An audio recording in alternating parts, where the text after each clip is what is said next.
Okay, it's time for trains. How's everybody doing? This is no. Hey! Stop. Discovery, go at throttle up. Anyway, how's everybody doing? It's time for some Derail Valley, late night Derail. We'll play for a couple hours here, and then we'll go from there. Let me fire this bad boy up. I haven't played Derail in a long time, but there was just an update out for it, so I'm figuring, I like trains. Chat, do you like trains? Do you like trains? I like trains. Blazing Pyro, 80-month resub. Trains! My reaction when you started playing the second NGT video, or ND, yeah. Yeah, weather guy, I didn't mean to get mad. I just, everybody, I heard what I said, dude. I heard what he said, and I respected it. Everyone's like, no, that's not what he's saying. I'm like, sorry, I didn't mean to get a little feisty there, but that kind of stuff is I just, okay. Anyway, I don't want to keep talking about it. Let's play Derail. There is an update, so let's go. Hooded, by the way, I'd recommend playing the tutorial, replaying the tutorial for Derail Valley. They'd have added a bunch of new stuff to learn about. You could quickly skip the parts they're teaching on how to drive anyways. You're gonna love the new rain effects and windows. Yeah. Yeah, no, I'm good. I'll just drive the train. I know how trains work. We good, man.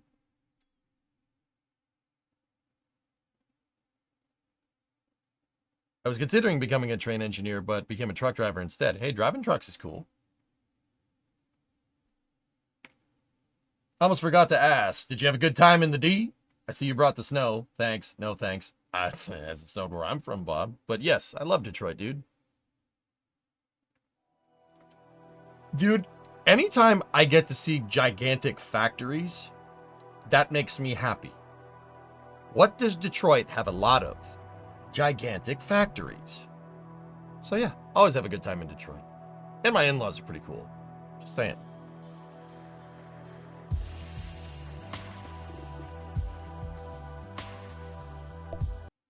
See the latest news. What do we got?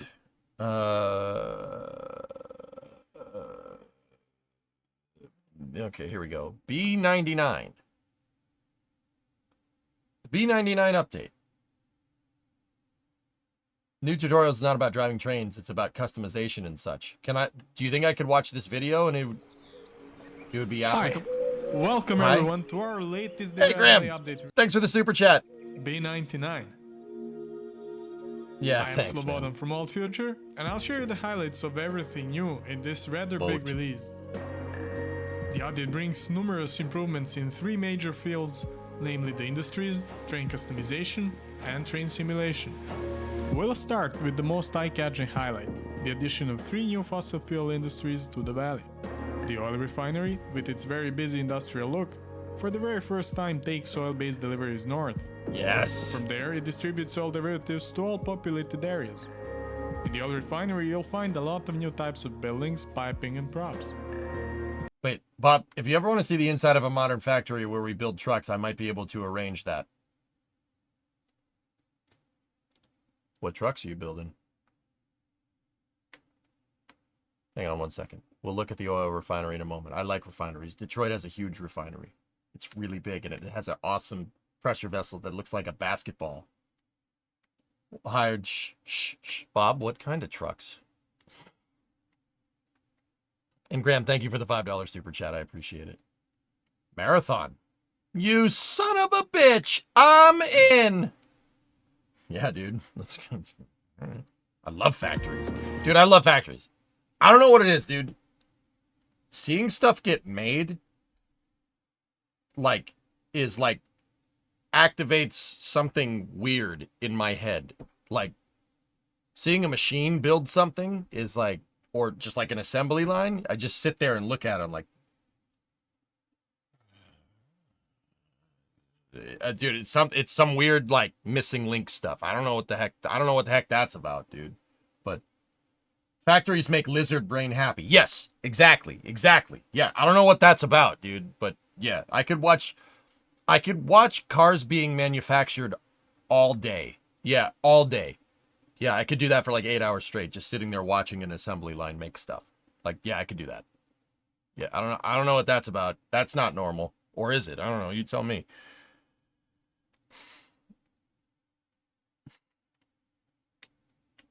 Makes you want to play Workers. Yeah, I know. Episodes of How It's Made. Yes. Yes. Yeah. You like watching soldering. Yeah, soldering, machining. Dude, it's bizarre. It's bizarre. Anyway. William Voss, EJ, I demand you buy beer with this money. Okay. You're not going to get a $5 beer in Massachusetts, though, William. That's all I'm saying. So I'll contribute. I'm not saying give me more money.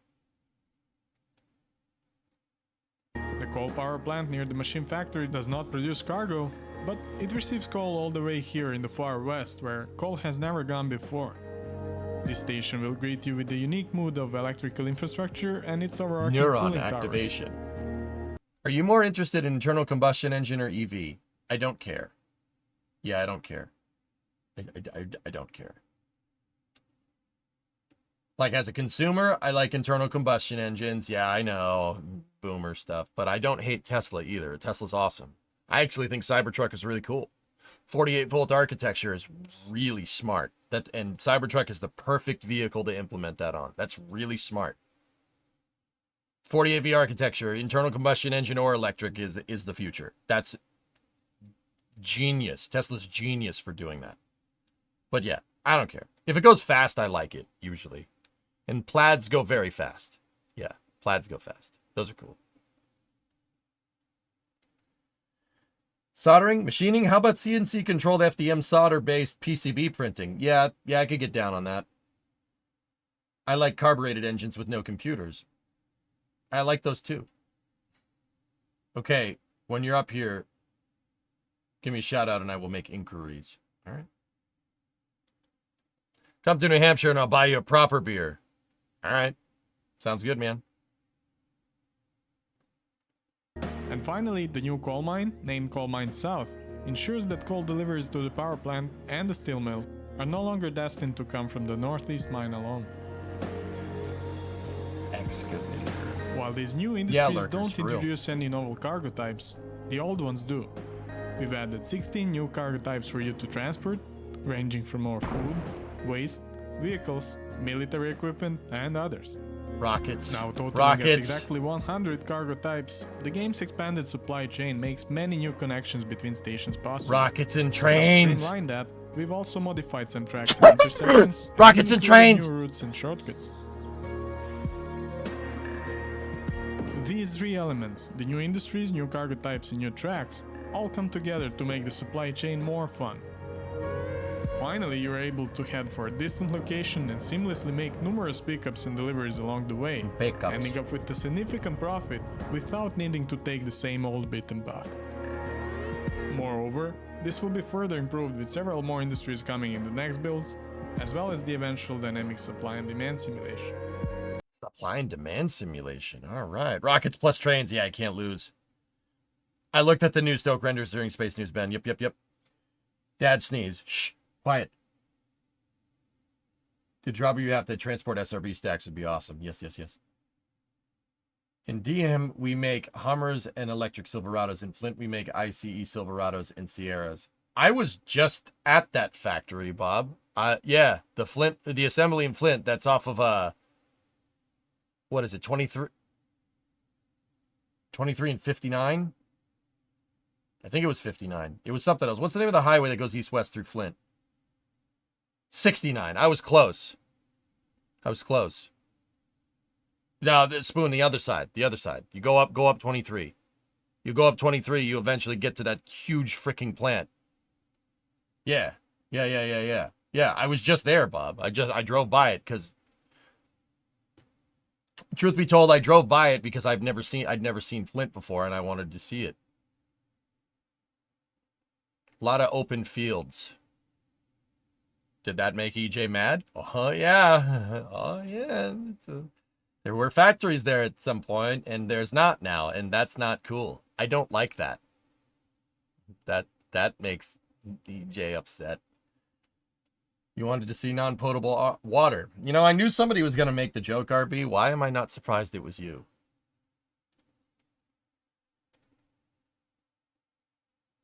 Has anyone noticed that EJ will always show his Boston when he's giving directions?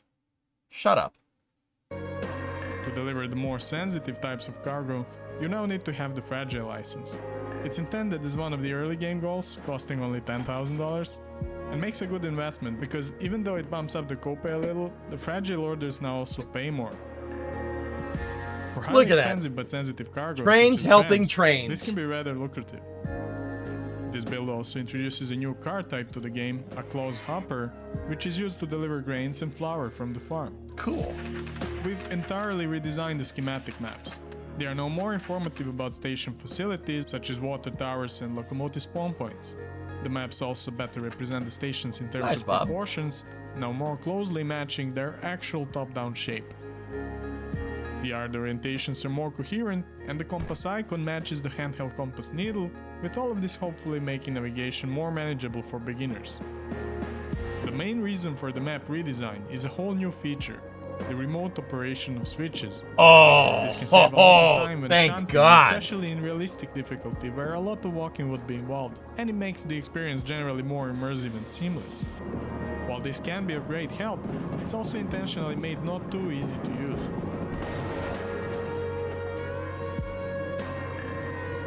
Human error is essential to the Derail Valley experience, so if you want to change switches remotely, you'll still need to dedicate some mental capacity to understand the switch path at any given time.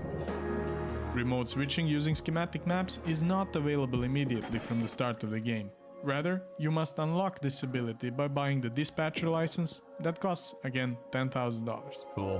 While the schematic maps show all the switches within stations, we've also added Yeah, an probably item named will. route map, which shows switches from the rest of the network.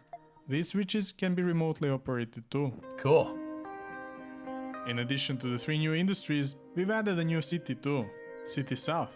This touristic place, featuring a beautiful promenade, is also home to the all-new Derail Valley Railway Museum. This is a new type of building that you can gain access to by buying the new museum license, which costs $15,000. The museum has a collection of 6 rather special locomotive variants, the so-called demonstrators. These are pre-production locomotives that the manufacturer would typically send to a railway company for demonstration and evaluation.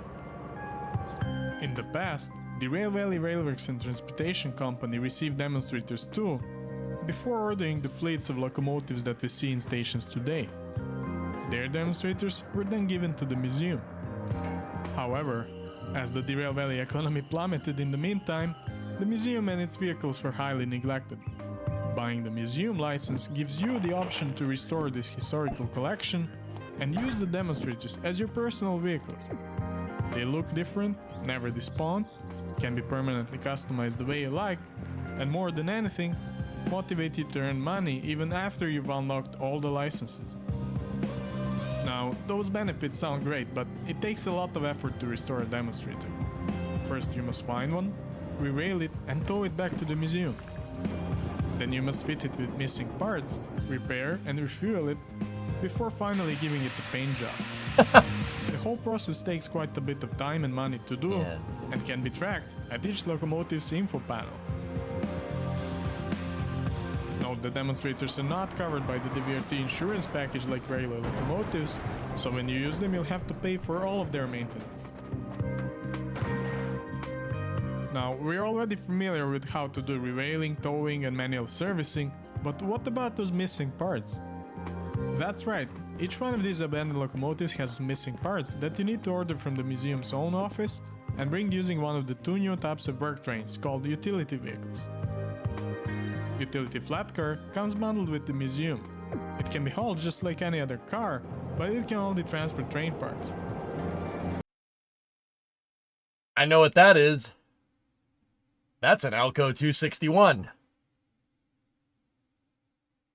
Yeah. It's the DE6's engine. That's an Alco. Look. You think I'm kidding? Hey, look.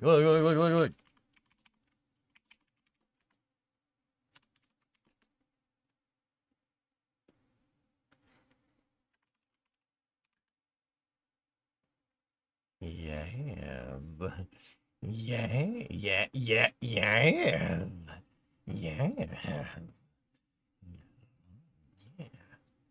Nice. Nice. This is bad. This is not good. This is not a good thing. Then, there's also the much cooler utility rail vehicle. This is a diesel mechanical manual transmission rail bus chopped into a flatbed shape for transporting train parts. While it's not powerful enough to do any serious hauling, it is very fun to drive and fast, which makes it also suitable as personal transport. The utility rail vehicle does not come with the museum. Rather, you need to unlock it separately from a garage just nearby. Once you've ordered the train part, you need to bring one of the utility vehicles to a specified loading track to load it. This is done using the cargo transfer machine like you would for regular deliveries. Then, transfer the part to the museum to unload it and pay for it to be installed. That's a boiler. Once you've serviced the locomotive, you can give it a paint job at the museum's paint station. This Yeah, is Nick, I done think that using should the paint implement sprayer that. gun, which can be loaded with different types of cans that you can buy in shops. Sand cans are used to remove paint from the vehicles before they can be painted with paint cans. This is dope.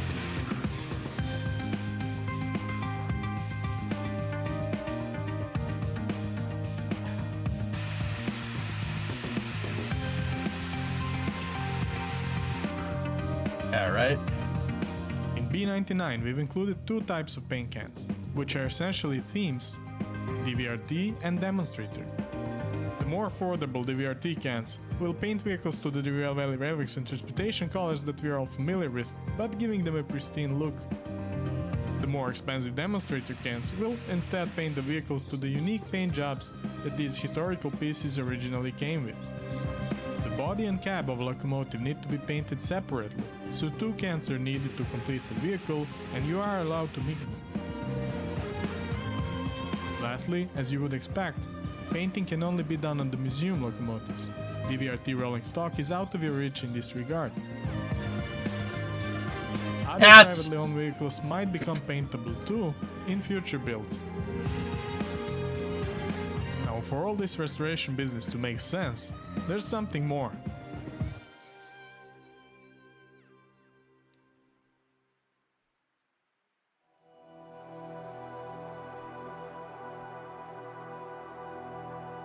The main addition in B99, and what makes it truly a major update, are the newly added gadgets.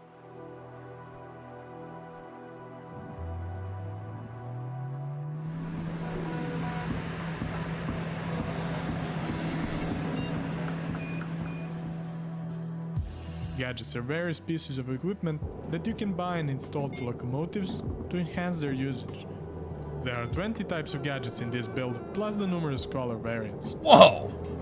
Some of them alter locomotive behavior, some change the driving experience or make the locomotive safer, while others exist to better the lighting, help store your items more conveniently, or for various other purposes.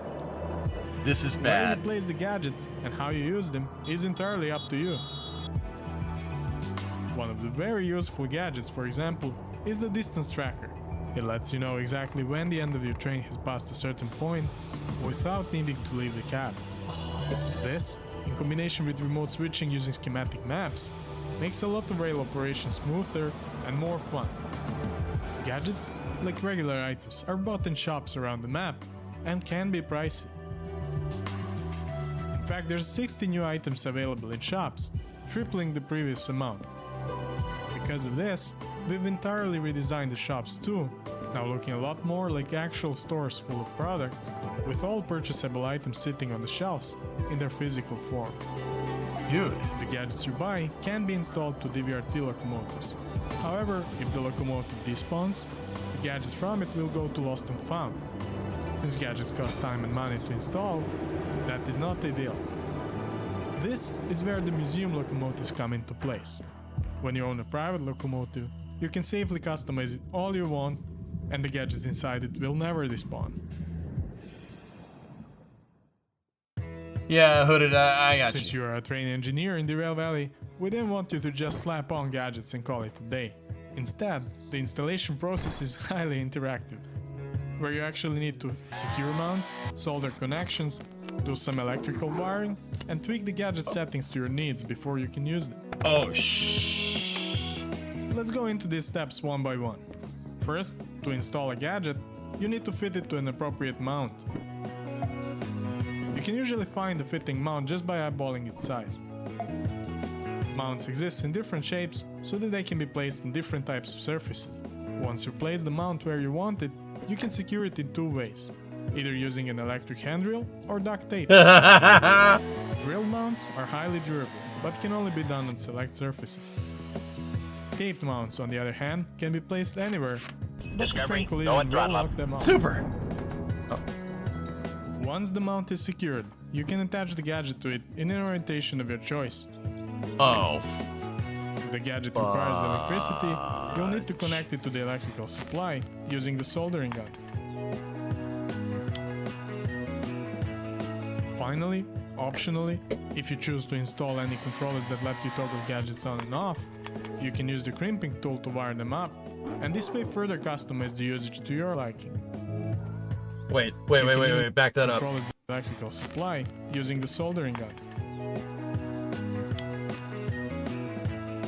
Finally, optionally, if you choose to install any controllers that let you toggle gadgets on and off, you can use the crimping tool to wire them up, and this way further customize the usage to your liking. You can even make ditch lights by wiring up headlight gadgets with an alternating controller, for example.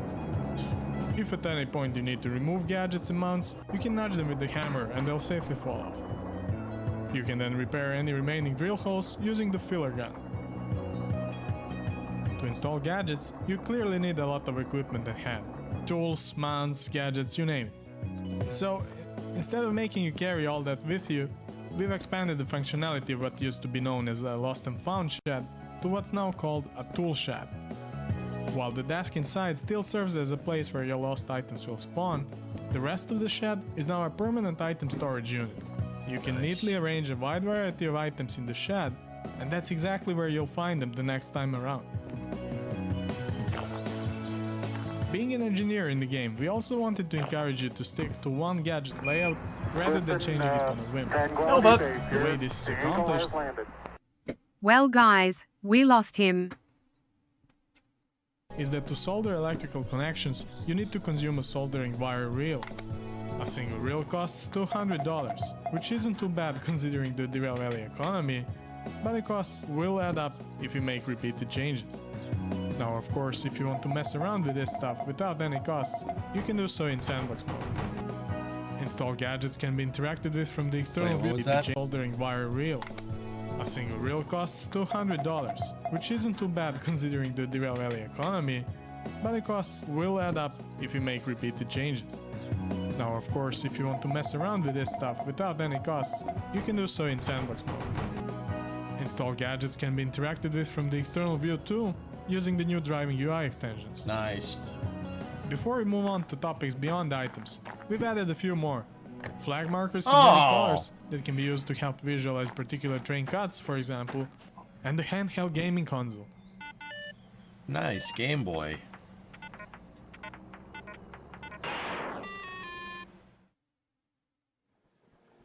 Bro, they've been The cooking. Bill 99 adds significant improvements to the train simulation too.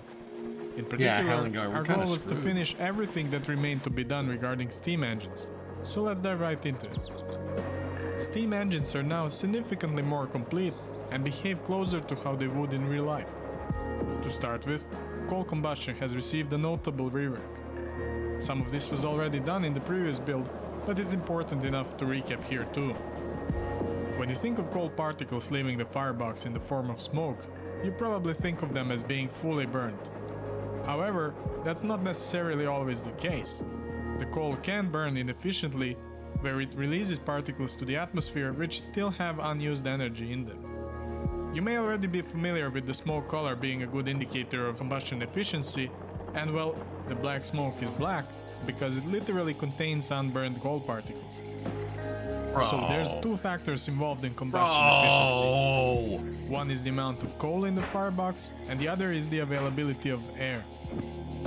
When there's little coal in the firebox, regular air from the atmosphere is enough for it to burn efficiently. However, add more coal and you'll suffocate the combustion. The coal will now burn faster, but it will not generate proportionally more heat. What it needs is more air. One way to increase the airflow is by using the blower. The blower gently releases steam from the boiler to the atmosphere, which creates a vacuum in the firebox, drawing in fresh air. This is a good way to improve the combustion efficiency when the vehicle is parked. However, when the vehicle is accelerating or maintaining a high speed, the vacuum created by the rapid exhaustion of cylinders is even greater.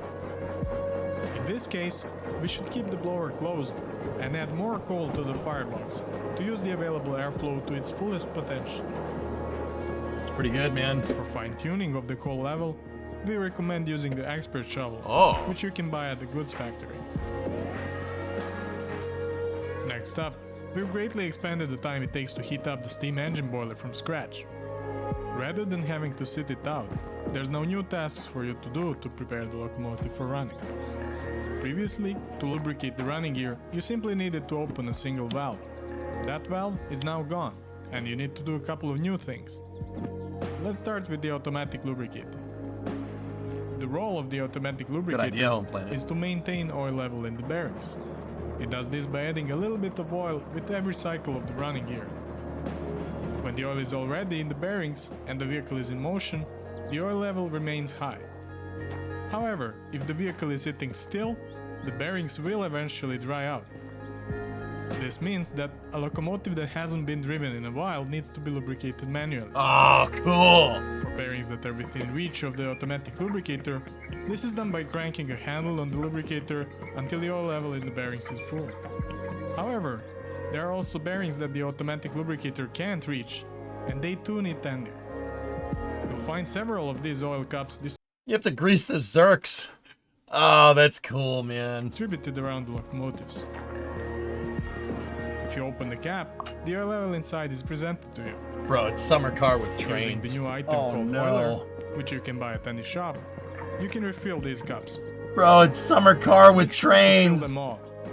Remember to close the caps, or as soon as the vehicle is in motion, the bearings will dry out very soon. Oh, no. If you miss to lubricate any of these bearings, you'll quickly know because the locomotive will start producing screeching noise and take damage when it's put into motion.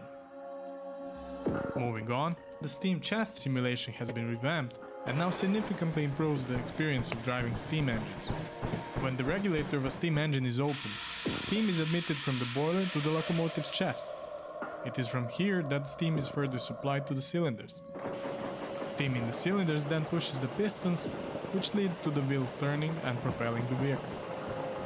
The novelty in this build is that when there's steam in the chest, even after you close the regulator, it will continue propelling the vehicle. Normally, the chest will empty in a few exhaust cycles already. However, if you keep the regulator open just enough to keep making up for that loss, the chest pressure can be maintained at a relatively constant level. But there's a catch. The faster the locomotive is moving, the more frequently it exhausts steam from its cylinders. This is where the don't tell me cutoff that. valve comes into play. By gradually closing the cutoff by moving it towards the center position, we reduce the period in which chest steam is admitted to the cylinders, thus also we reduce the exhaustion rate. While this results in less power, it will give the chest enough time to remain pressurized and still be able to propel the vehicle even at higher speeds. While this principle has been simulated in the past, it was never as accurate and tangible as it is now. You'll find that driving the steam engines after this change feels quite different and is even more engaging. While on the topic of cutoff, be aware that setting it in the opposite direction of travel will now cause ash from the firebox to be sucked into the cylinders. Even over a short period of time, this can cause massive damage. Other notable improvements to steam engines include Sight the glass. more realistic looking and behaving side glasses. Cool. There's also now blowback effect. This is a hazardous event that occurs when you enter a tunnel with the fire door open, thus you should always aim to keep the fire door closed. The improvements to steam engines also include better sounds, particle effects, and many more. You can blow the boiler. Train brake systems are also significantly You can blow the changed in boiler. this build. To start with, like in real life, all locomotives now have a brake cutout valve. The purpose of this valve is to isolate excess brake controls in a train that has more than one locomotive. When mixing locomotives with self-lapping and non-self-lapping valves in the same train, just make sure only one of the locomotives has their brake cutout open. As I'm sure you'll find out, a common mistake is to forget to open the cutout valve on a locomotive when starting. This can result in no braking ability. Train brakes in general have been reworked. The cars now properly simulate auxiliary reservoirs, which takes significantly more time to fill up when a train is coupled initially sick, than dude. they did before. Once the reservoirs are full, releasing the brakes is much quicker than it used to be. One of the notable results of these changes can be seen in how the non-self-lapping brake operates. Previously, you were able to freely apply and release the brake, and at any point if you put the control to the lapping position, it would maintain whatever pressure the brake had at that moment. Now, the lapping position will behave the same only if you apply the brakes in return to the lapping position. If you release the brakes, however, and go back to the lapping position too soon, the cylinders will start pressurizing, effectively applying brakes. This is because in order to lap successfully, the non-self-lapping brakes require all the auxiliary reservoirs to be fully pressurized, and this takes time. In practice, this means that you don't want to be releasing brakes too often. If you know you'll need to brake again soon, try to brake a smaller amount but continually, rather than applying and releasing brakes too frequently. Discovery, go at throttle up. After each release, You'll need to wait about 10 seconds or more, Poison. depending on how hard you were braking, before you can lap the brakes again. The brake sounds themselves are a lot more fulfilling now, with all cars in the train hissing and humming as they move the air around. We've made some improvements to couplers too. You can now tow cars even without tightening the screw. Beware, however, that this will increase the slack between coupled vehicles and may result in damage if not handled with caution. Last but not least, we've made improvements to graphics and user experience, so let's show you some of those. Dude, this update is nuts, man. This is a huge update. Wow. I mean, I knew they updated Derail, but I was like, okay, maybe they added a couple of... No. As you may have It's a already big noticed, update. we've fully redone the windshield raindrop graphics. Now finally refracting light and impairing visibility when not white. Yet, they still retain all of their realistic physical behavior from before. To use custom difficulty presets in career mode, we no longer require you to unlock all the licenses using default presets. Rather, cool. unlocking one of the few basic ones is enough. This is now also better explained in the game's interface. We've notably improved support for the Steam Deck platform, now having better controls and performance, and have reached out to Valve to update their compatibility review. As you might expect, tutorials and manuals have been greatly expanded too, to accommodate the new features. Please bear in mind that it might take some time for the localized versions to be updated. Finally, a lot of work has been done to improve the stability of the game and its performance. And those are the highlights of the new update B99. To recap, the main theme here that all I know this comes Century down Steam Redbeard, was yeah. to make deliveries less repetitive and more purposeful. With the new industries, routes, cargo types, locomotive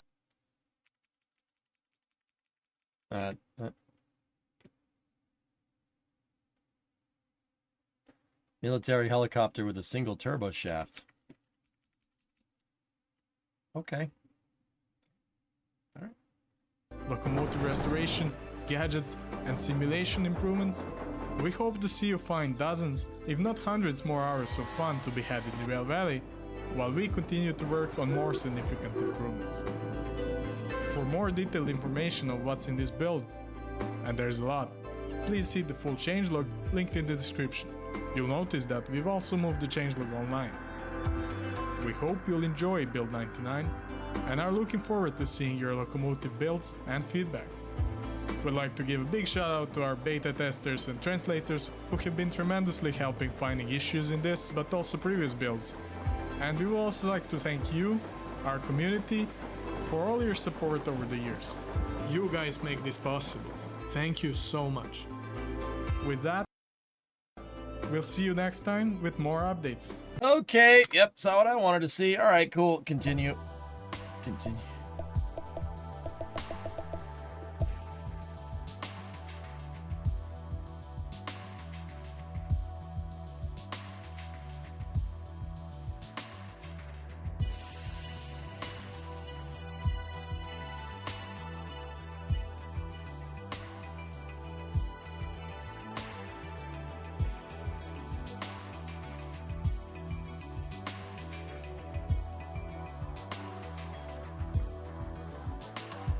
I like trains. You guys know that? I like trains. Discovery, Hey, Lev. go at throttle up. 63-month resub. Thank you. Poison had a 43 before that. Oh, all right. This is where we last were. Due to a recent game update, your ongoing order had to be canceled. You were moved to the nearest station where you can take new locomotives and orders. Thank you for understanding.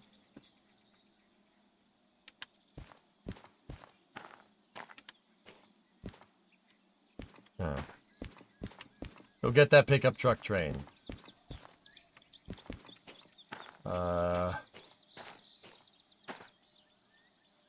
My army of D6s is gone.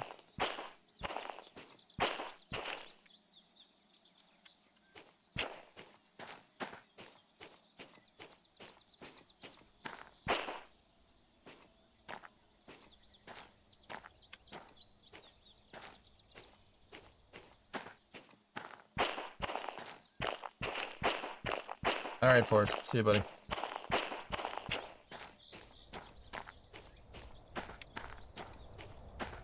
Oh, dude, let me get that deuce and a half, though.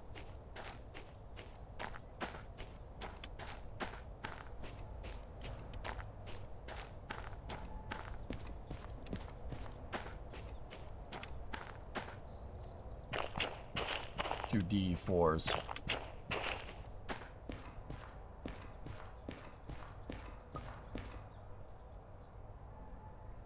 Oh, DM3. Ha! Nah, I'm good. Nah, I'm good, thanks. I don't want that. That thing sucks. I hate that thing.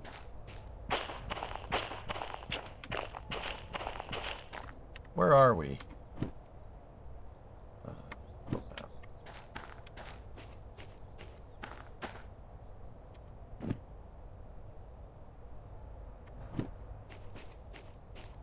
Yeah, we're at Steel Mill. Okay, so we're right here.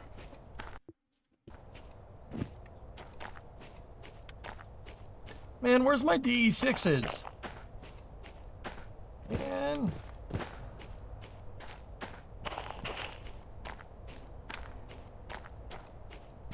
How much money do I... Okay.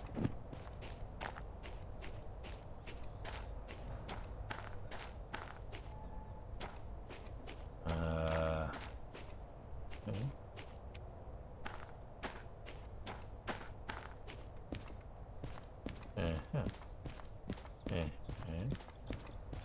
No, I'm not starting over. I have almost $500,000 doll hairs.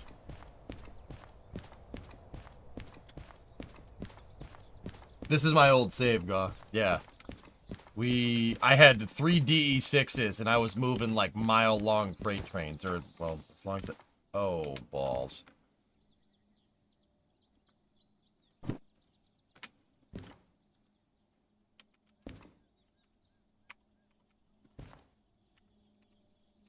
How do you drop it? Are you going to the mall later? That's what I'm asking.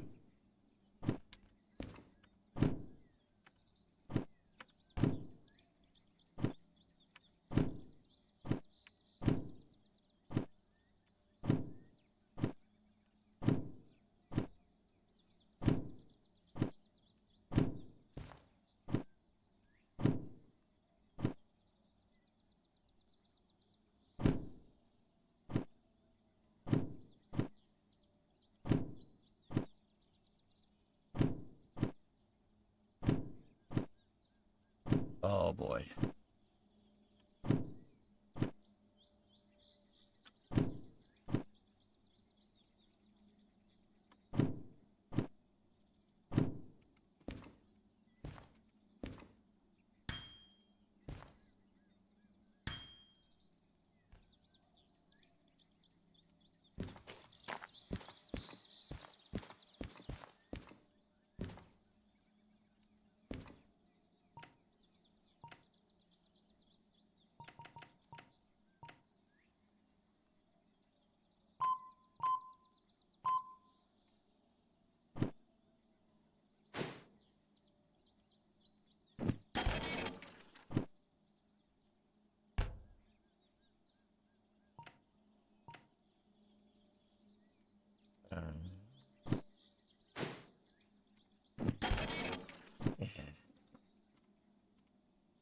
Are you going to the mall later?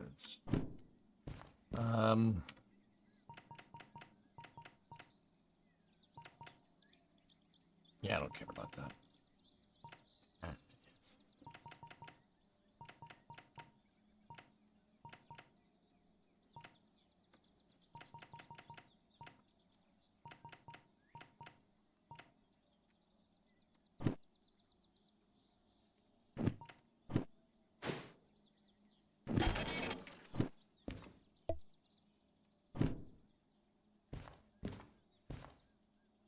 Okay. Have you tried Derail in VR? No, I haven't.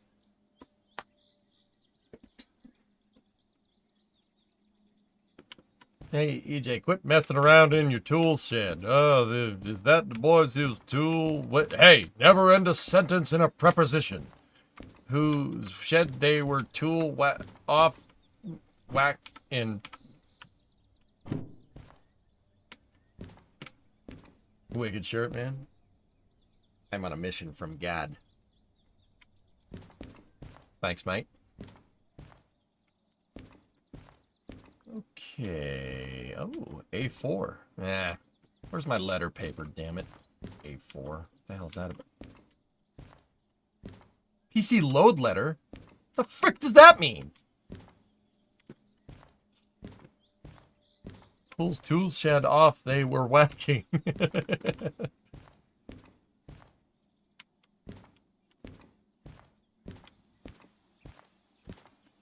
It's ladies' night at the Palace Hotel Ballroom. You two girls.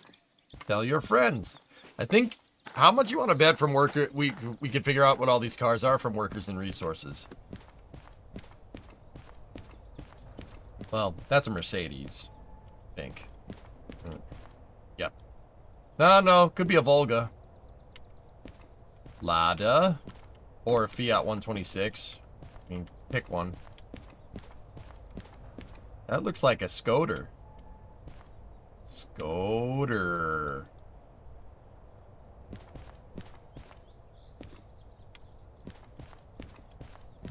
Alright. Good news. The new Dacias are in. It ain't no Skoda 105, though. Yeah, that looks like a 126 right there. Or a Niva, either one. It would be a 126 in Workers. How do you fast travel? I said I wouldn't do it. I said I wouldn't fast travel. But also...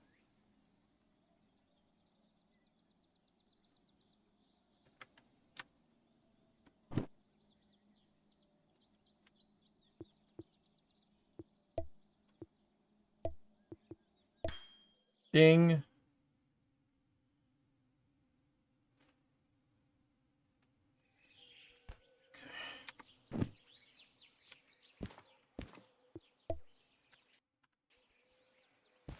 Okay.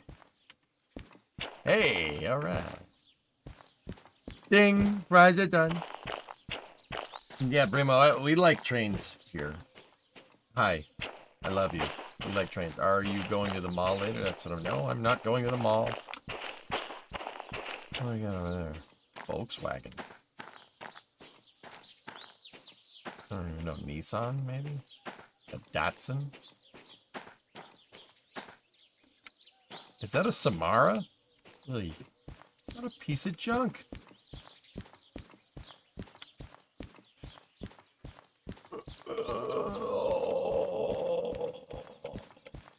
What's the yellow car?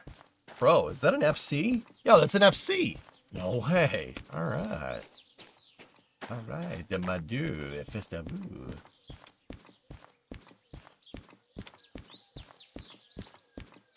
There's a red FC over there. Wank, wank, wank, wank, wank, wank, wank, wank, wank, wank, wank. Do any of these trains go to Michigan Central? We're in Serbia. So... No, I don't think so. What model light pole is that? It's the model light pole where you shut the hell up. Got him.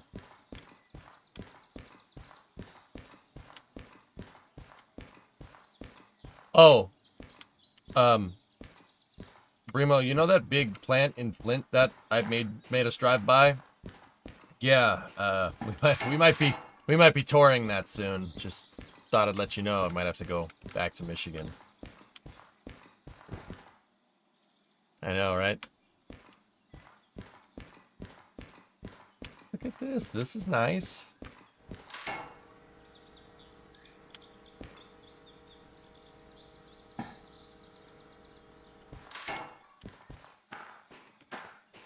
All right, where's the little the pickup truck? Good communication is key to any relationship. Yeah. Motor. Motor. When? Soon.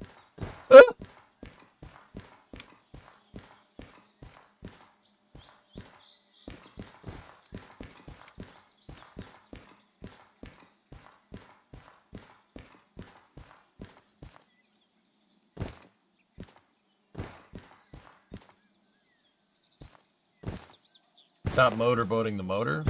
Shut up.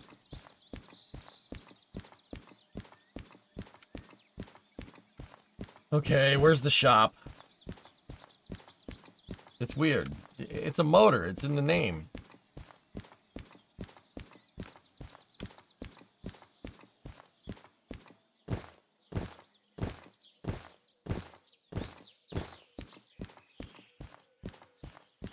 Okay, Brimo. I thought Derail Valley died. That was Railroads Online.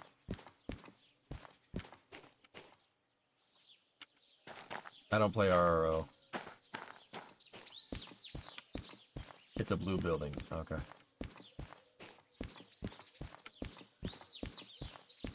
Lada.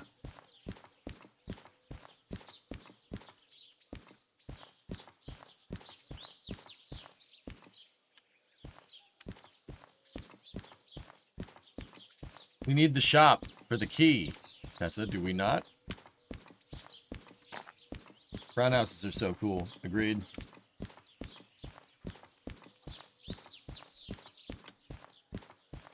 It did, Oridon. Yeah, it took all my train engines away. All the DE6s that we had.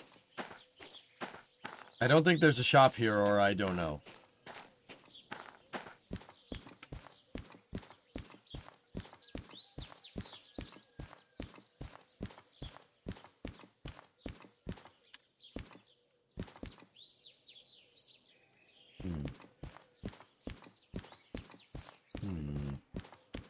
Biblioteca? Huh?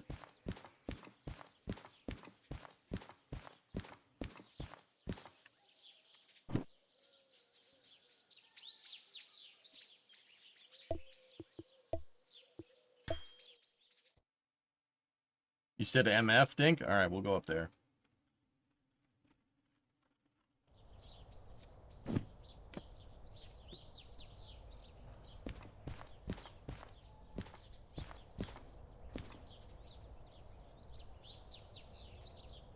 I like cranes. Hey, Seal Shark. How are you?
Hey, I'm sorry. It's late. Leave me alone.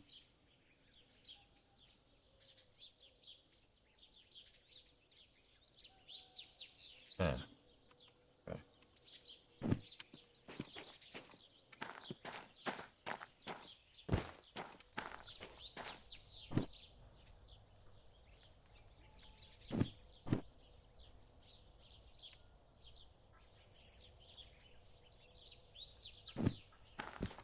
Over there. Are there passenger cars? Make? Did they add? I know there's consists for them, but are there passenger like train missions? I don't think so. Not yet. Yeah. Okay, but that's obviously going to be a thing soon. There it is.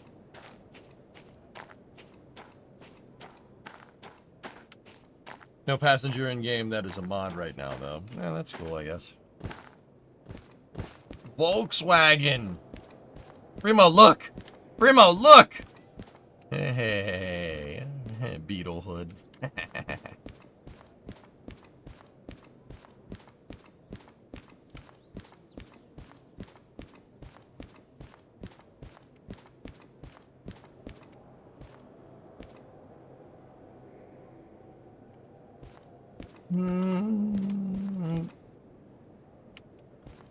What the fuck is this piece of shit?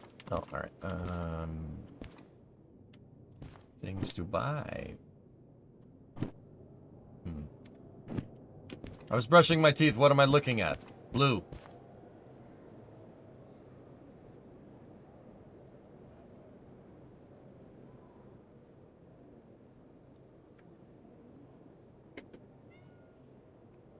I want it. Yeah. No. We'll get you one. We'll get you one. All right.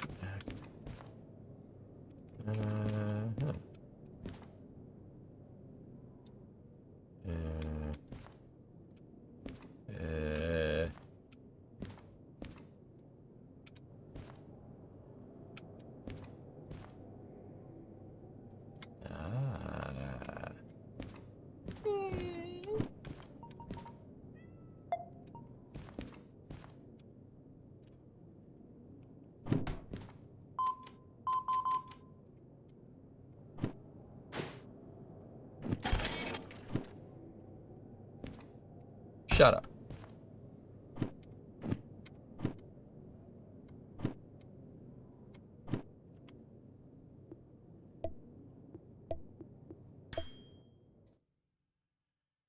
Bro, it's my summer car.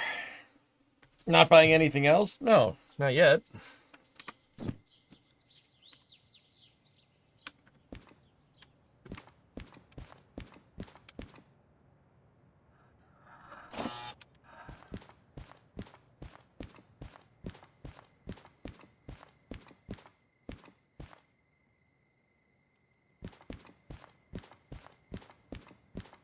What do you need the receipt for? Proof of purchase, Pigeon.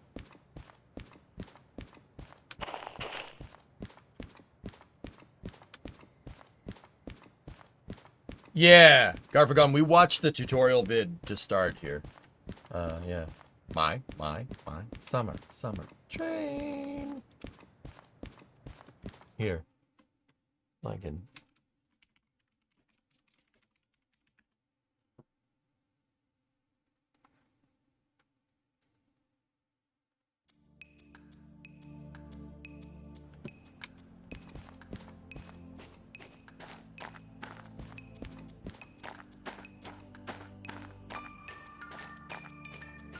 Discovery, go at throttle up. Where's Olaf's shed? Oh, there it is. I see it.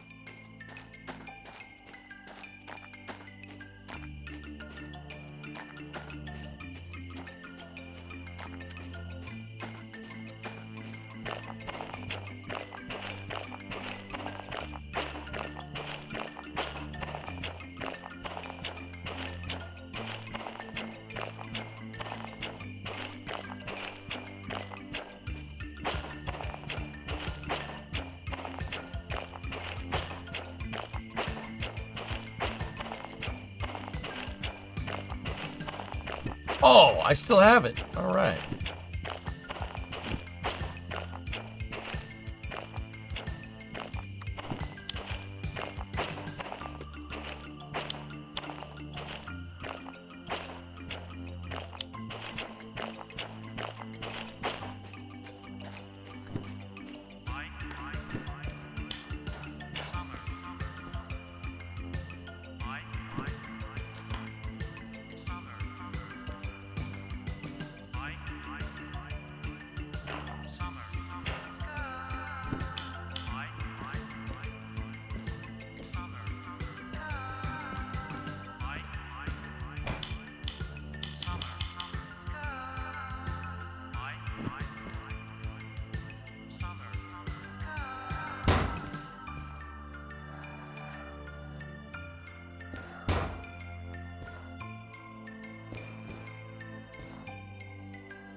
Train.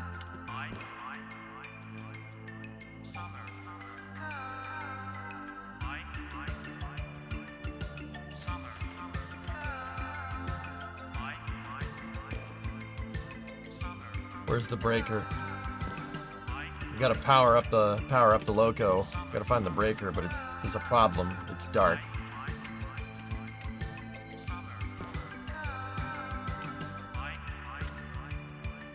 Gearbox. Oh no.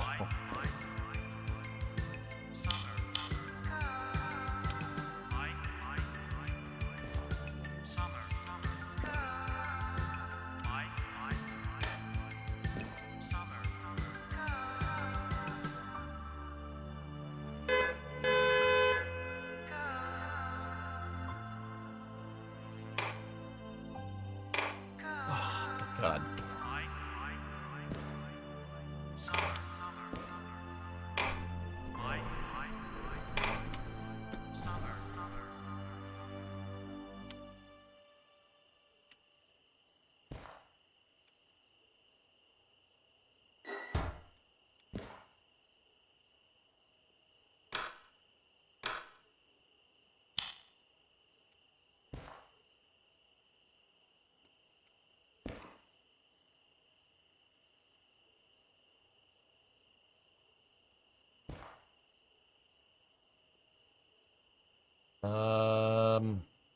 Don't tell me. I'll figure it out. Chat, I said shut the up.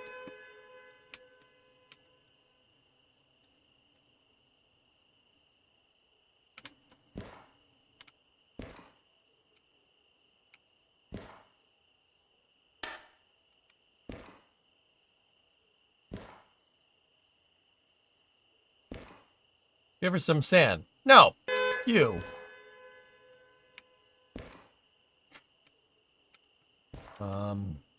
Okay, that's your reverser.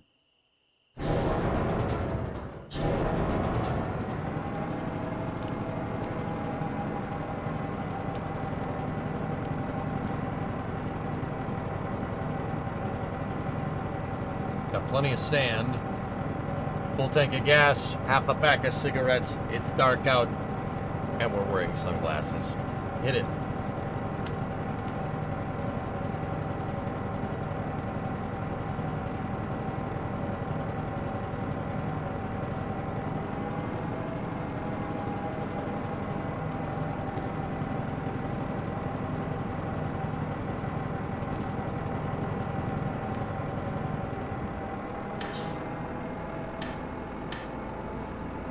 Where's the fuel cutoff?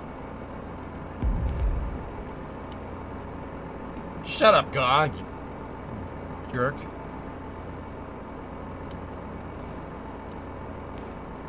Oh, it's on the side of the train. Right.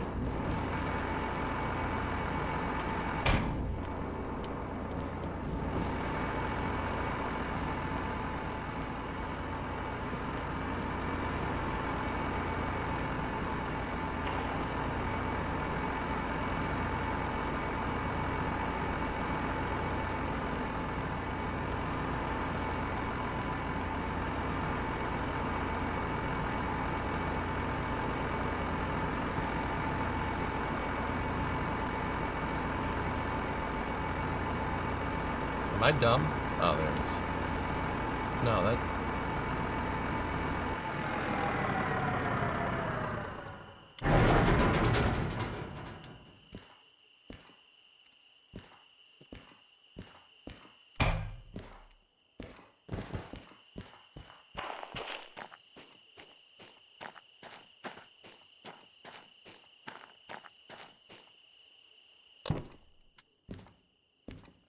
Okay, let's see if I remember how to use this.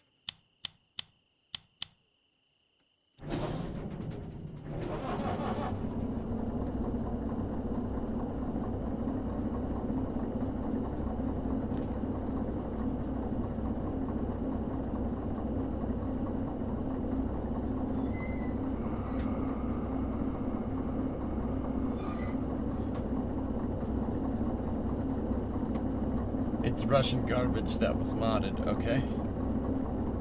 Want my DE6, man.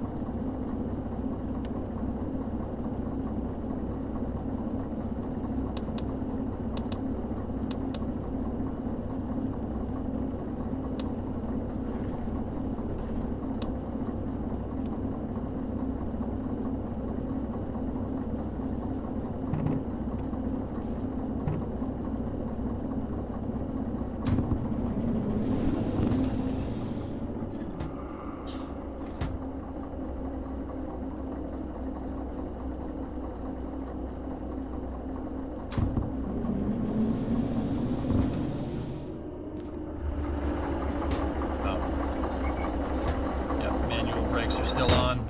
Pneumatic brakes.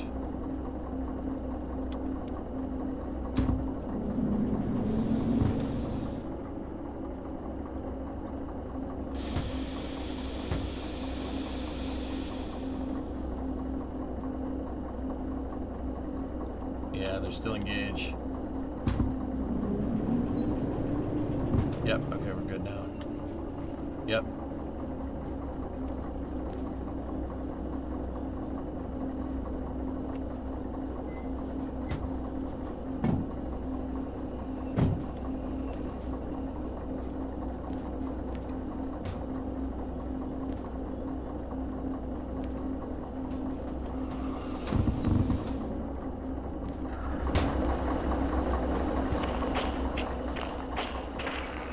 I know, we have to dispatch. Be quiet. I know. I'm kind of using this to remember how to do this.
Alright, so let's, oh, nope.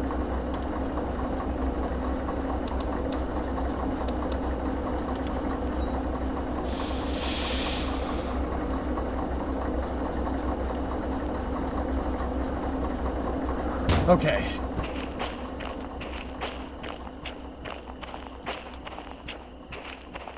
You probably want to bring this little thing along in tow. Nah, I'm alright.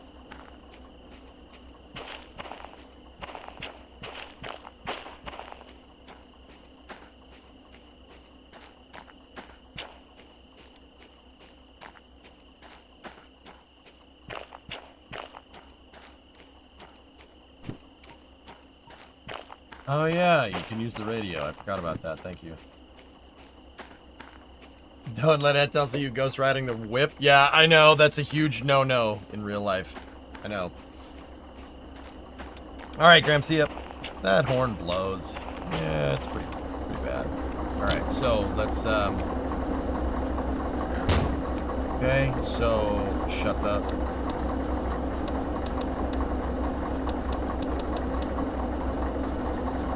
Rear indicators. Okay, set the reverser to back.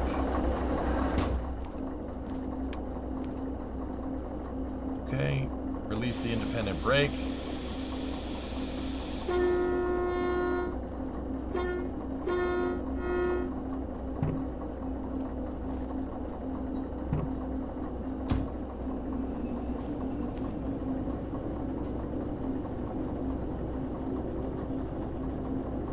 You have to refuel them, Pigeon, yeah.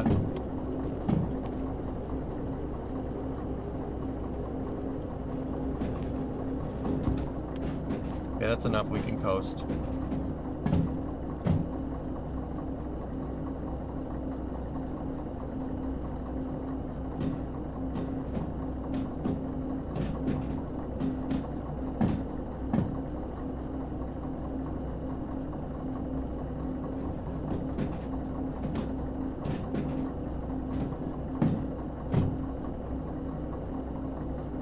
All right, sweet. Pretty good.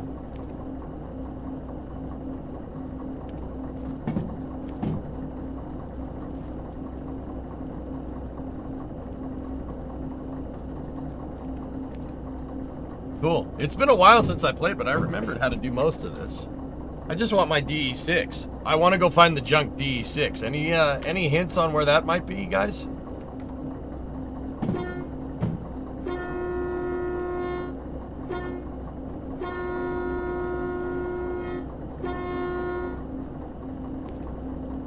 It's random? Okay.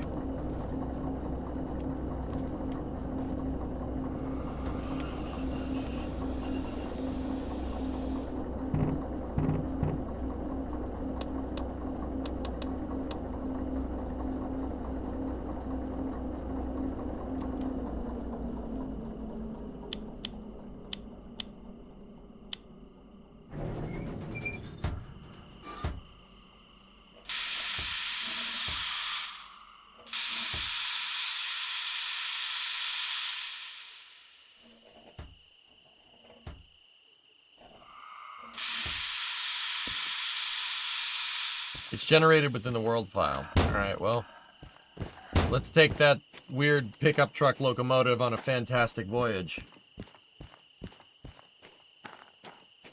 I bought the museum license already, dude.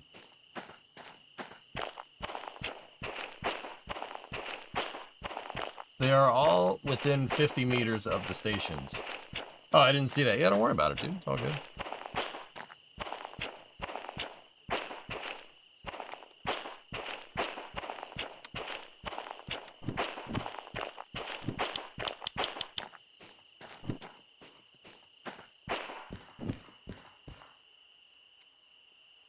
Took me a second to remember the controls, but okay.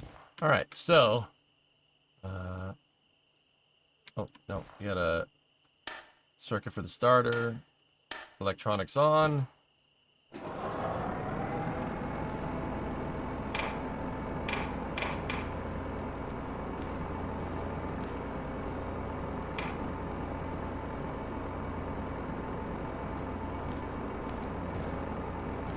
Okay, lights are indicating correctly.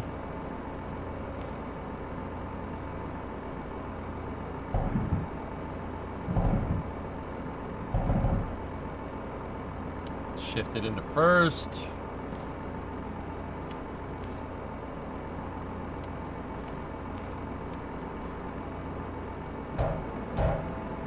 Okay.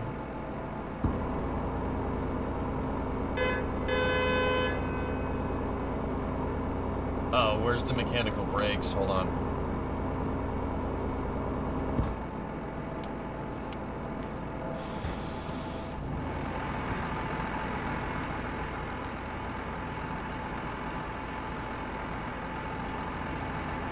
Have you played the new Flight Sim? No, I haven't.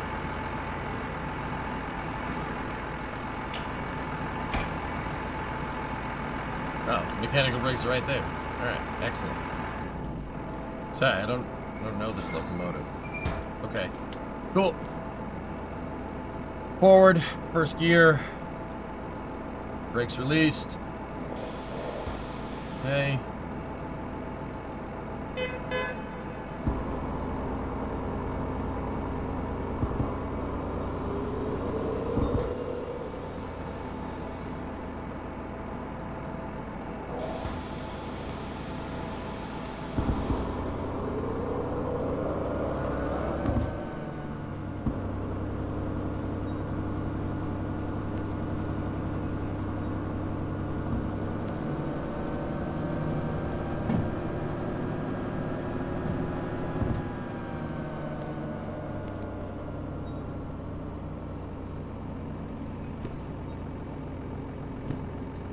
All right, where should we go?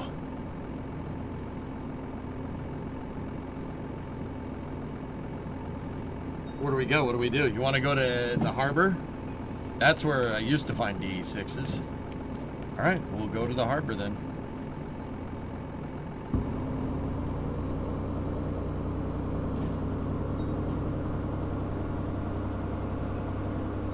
Go to the harbor. Gotcha, Hooded.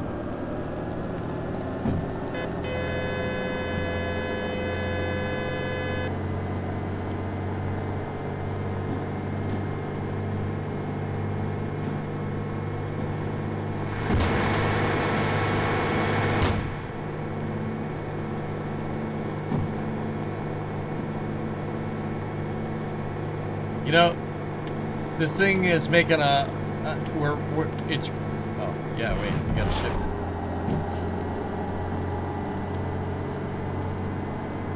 I was gonna say it's making a lot of noise for no revs.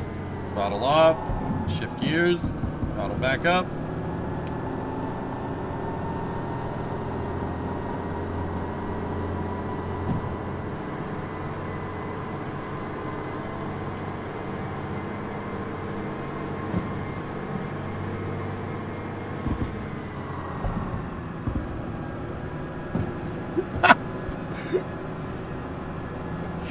You gotta shift it. I can't. You throttle out, shift it. We're in fifth.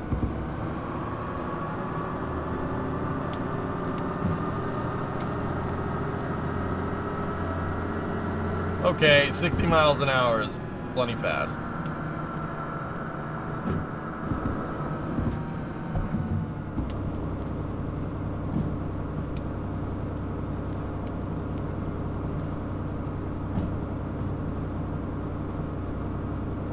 Oh, we're not going 60. I was reading the tach. Sorry. We're not going nearly that fast. All right. Give it some bacon.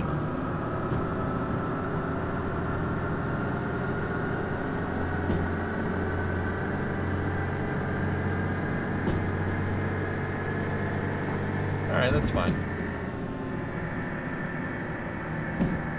That's a little sus. This is a little sus. It's a little sketchy. It's a little sketchy.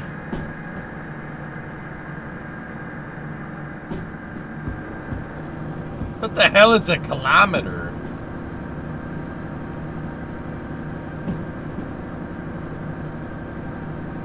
Full send? Dude, there's like a huge ravine right there. I don't know if that's the wisest decision.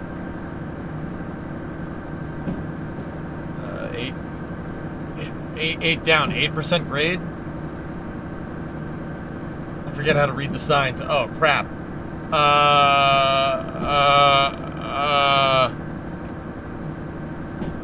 Oh, speed limit. That's the speed limit. That's the speed limit. Speed will go down. Yes, okay, got it. Speed will go up.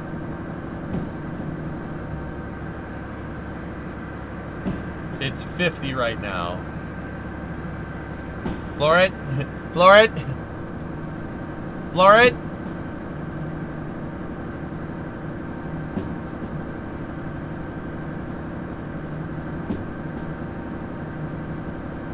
Speed will go up until morale improves.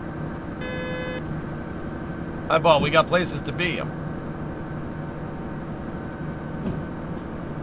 Oh, 70.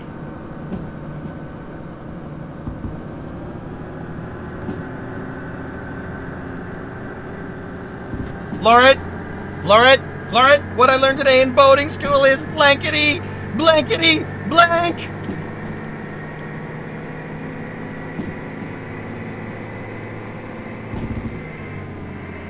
There's the harbor.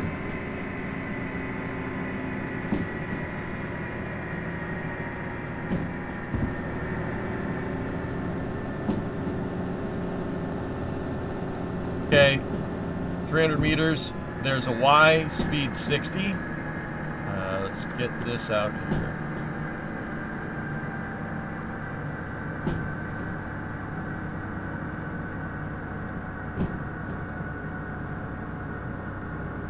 Okay, the switch is set.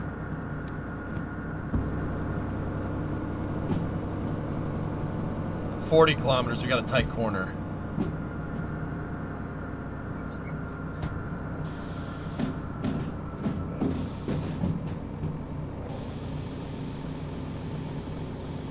Wait, where's the Y? Oh, we went past it. Alright, cool.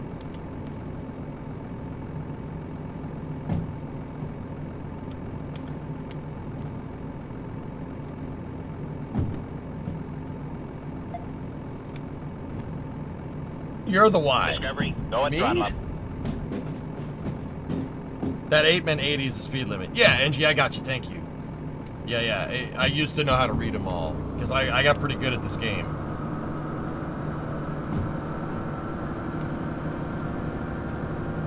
We gotta go slow going into the yard here, so just let it coast.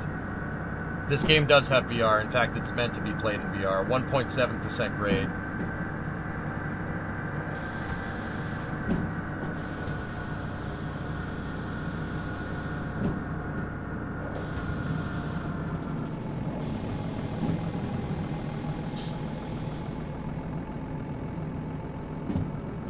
Downshift? Bro. Just coast.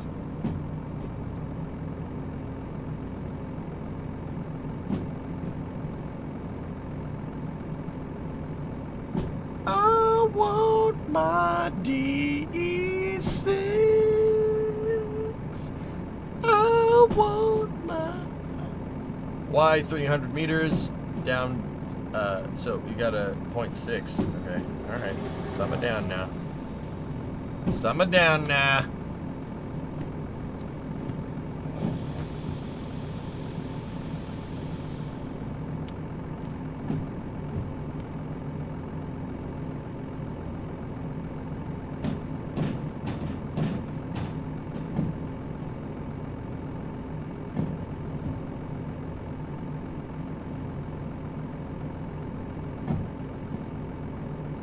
Must find D6, best locomotive ever devised by man.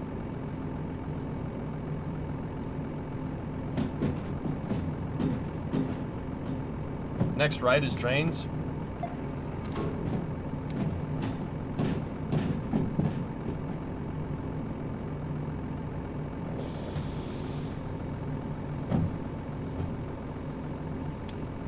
Ha ha ha ha! D6, my beloved.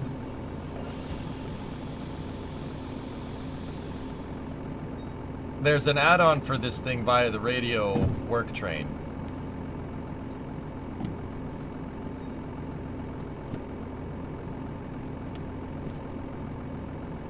Wait, I can just request it? Steam locomotive is better. No.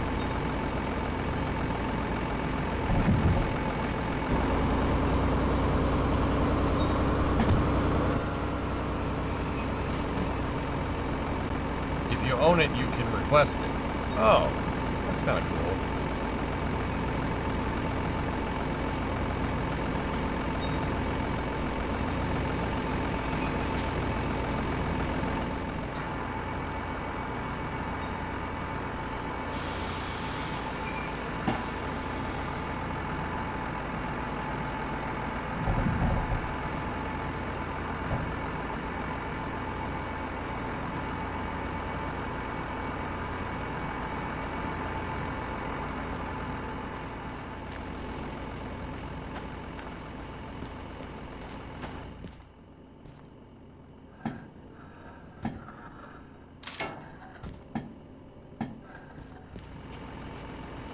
Oh, EMD G16, please, please, please, please. Best locomotive ever. Oh, yeah, look at it. Now, this is an R D6. That's not our EMD G16, but it's ours in our hearts. Or we could just walk around until we find it.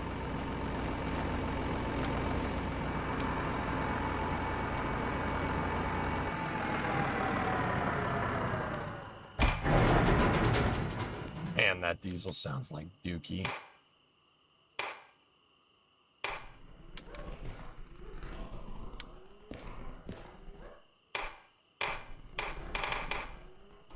And the windshield wiper sounds like someone dying.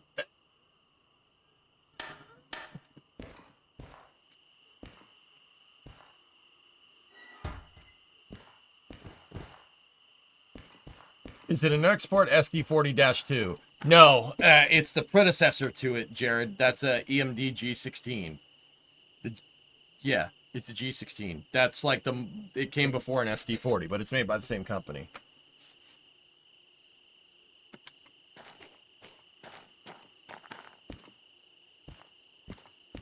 You need to walk around until you find your D6. Yes. Yes. There's a D4. There's a really cool steam locomotive. I don't have the S282. I never got any of the steam locomotive licenses. But I can drive this melon farmer. Oh, yeah.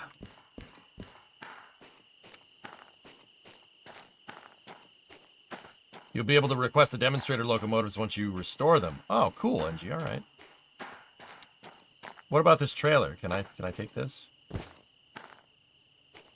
Who just leaves a car like that? RD6 company. What about that boat? 23 cars. And a boat. How did you wreck a boat? Tip for finding them. Look in, around, and under all the things, okay? You have to pick up the parts to repair the train. Okay. I'm aware of that.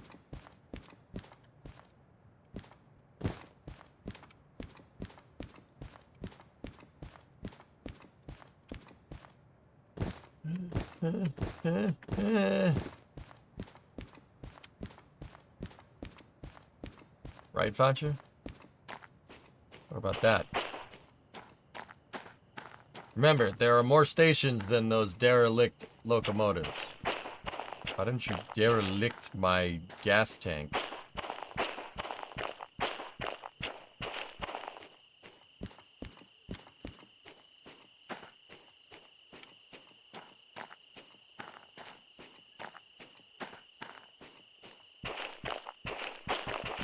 Oh yeah, I remember this. Na, na, na, na.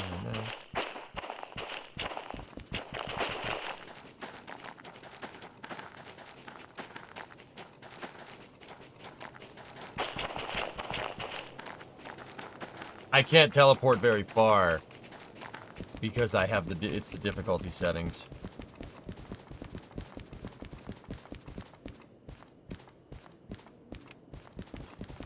Not that piece of...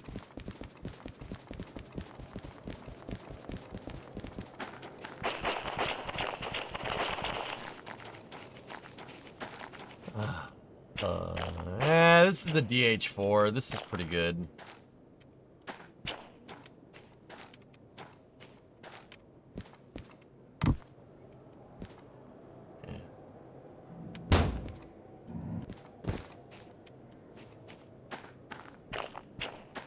DH4s aren't bad.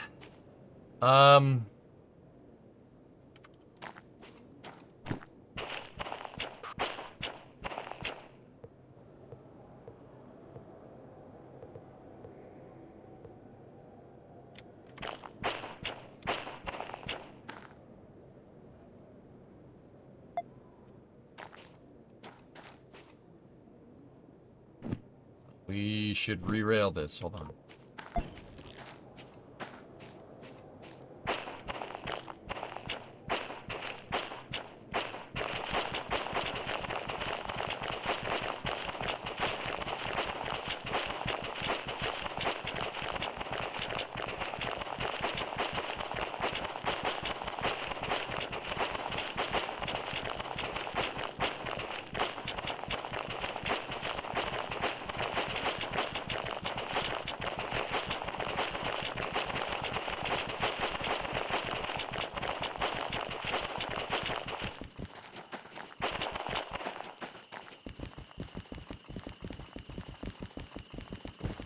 I'm just bringing it back to the roundhouse. Damn it! We're out of range.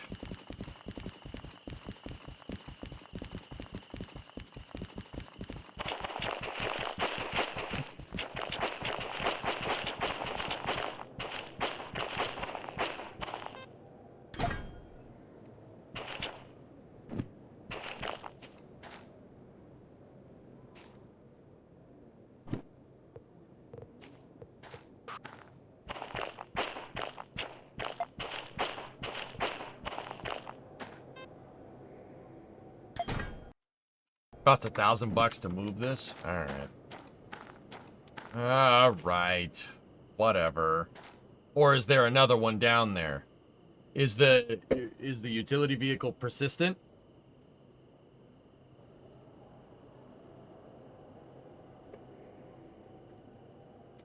There's only one. Okay, cool.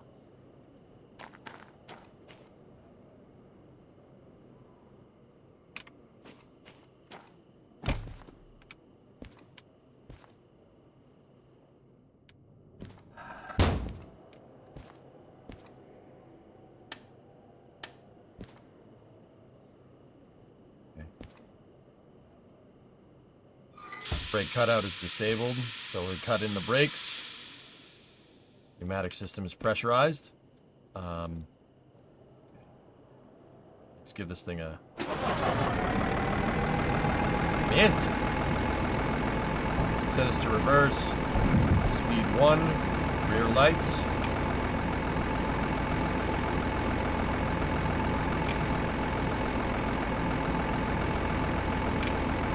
Forward lights indicating downward.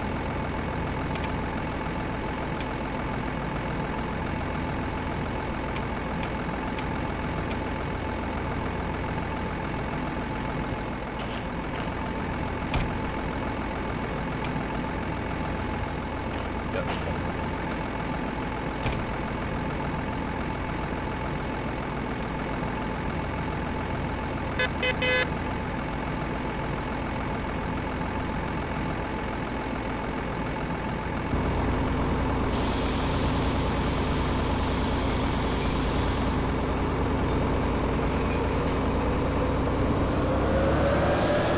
Oops, wrong one.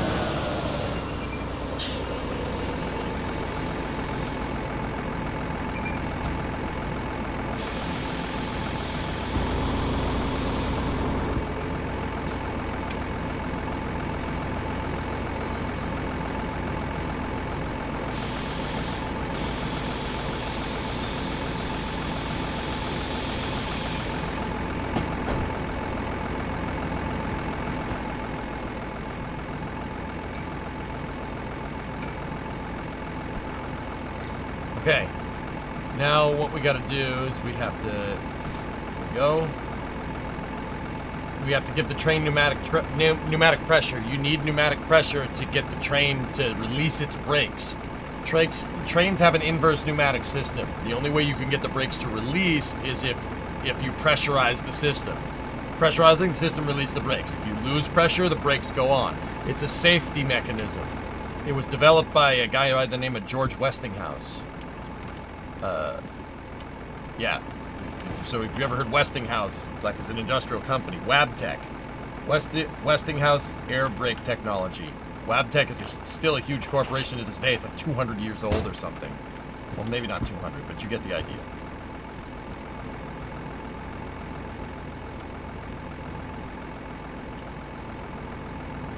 Okay.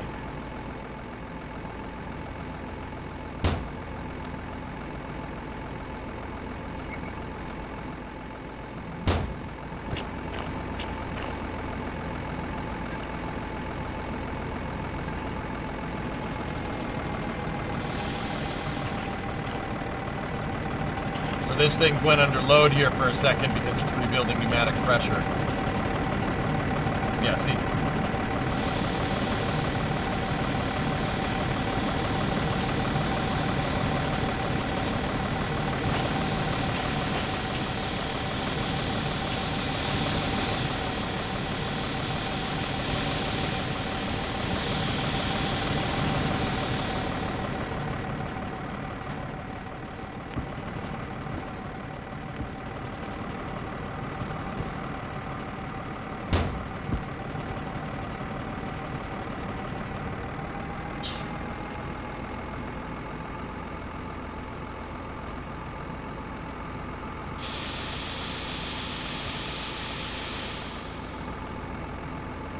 Okay.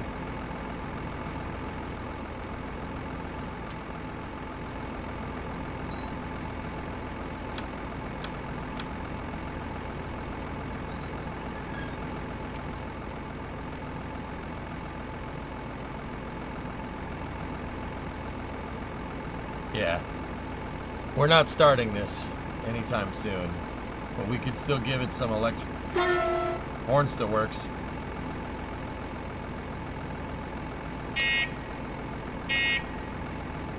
Nuclear launch detected.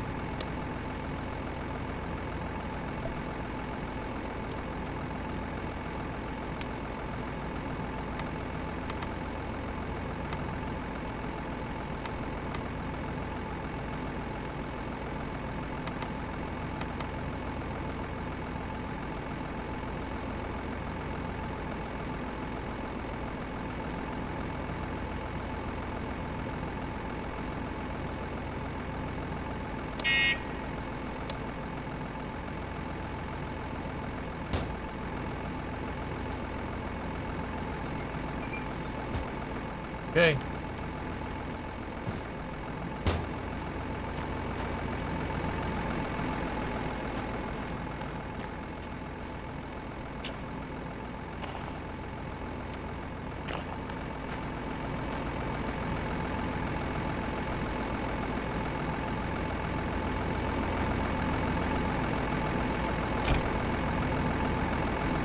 All right, let's bring this back to the shed.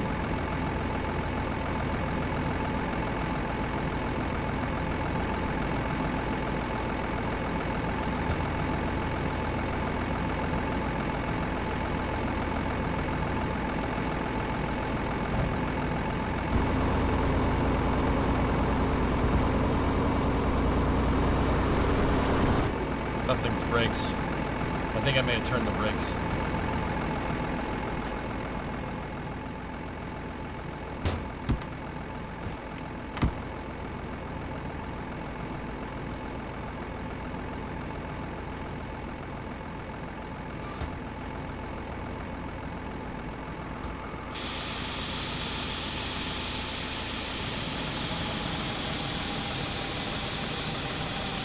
That engine is under load now because it's filling up the tank.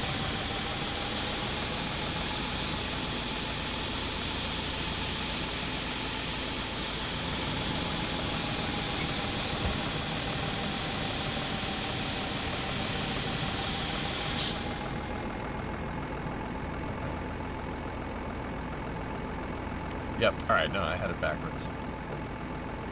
Yeah, we don't need to cut those brakes in.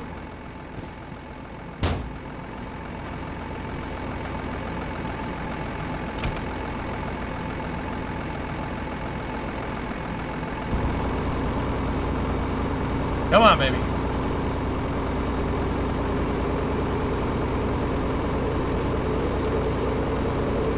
Oh, hang on.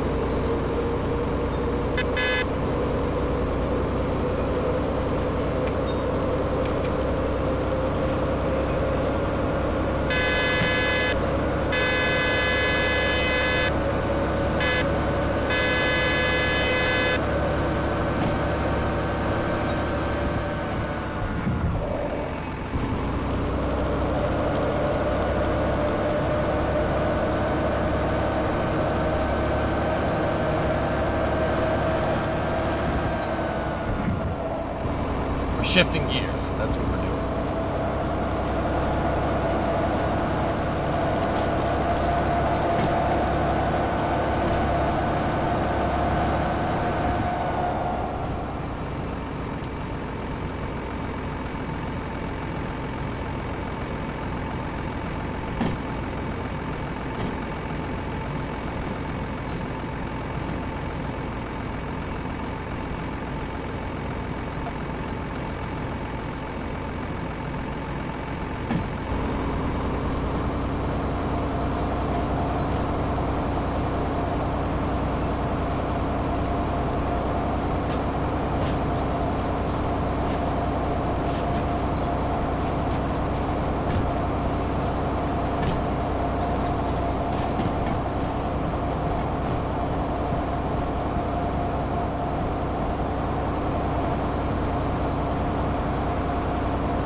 Hey, the horsepower is fine. This has got to be mechanical because we're shifting gears, so it's got to be a straight mechanical diesel, which means we got torque.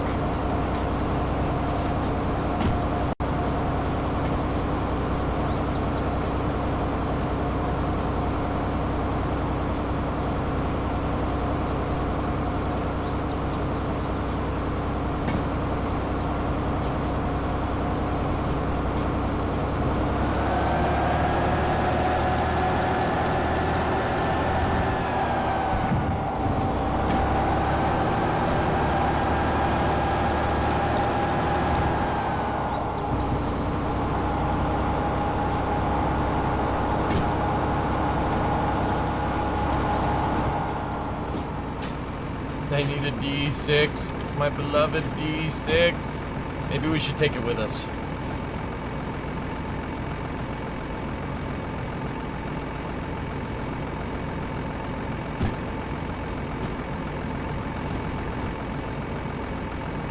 There should be a new manual in your inventory that shows you the specs.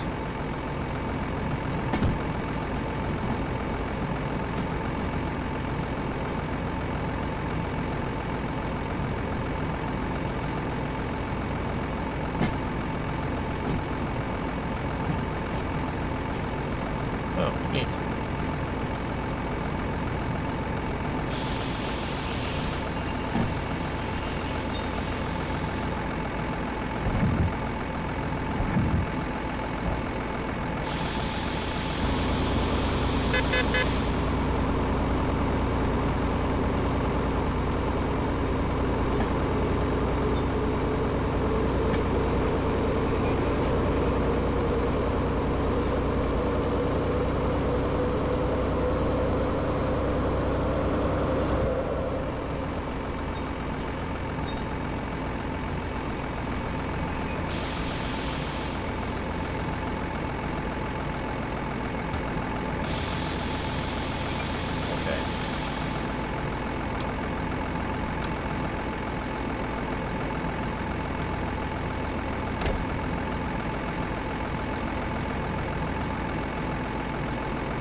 Yes, 97 has seen some better days.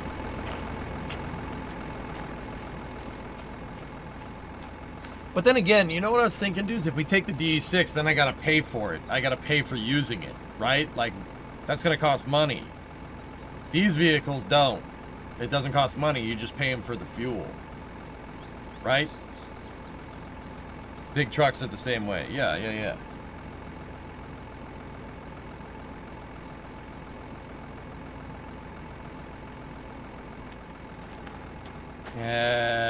Yeah, let's get the D6.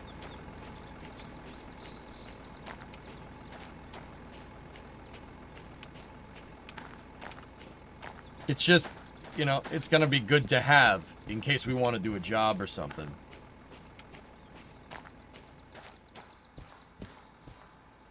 Okay, number 20.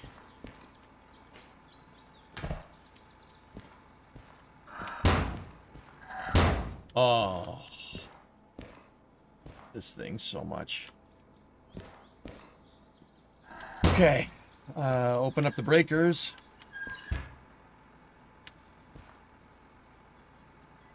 Okay, main electronics, traction motors, starter breakers are on. Discovery, go at throttle up.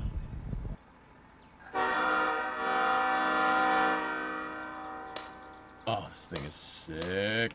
Alright, now we gotta go back here. It's a big old mechanical injection diesel right here. Oh! Oh, look at it. It's beautiful. I missed you. Alright, so we gotta prime the mechanical injector.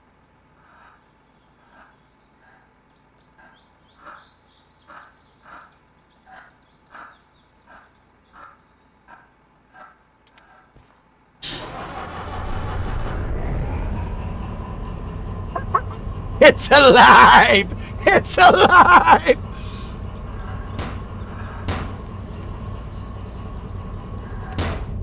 We are so back!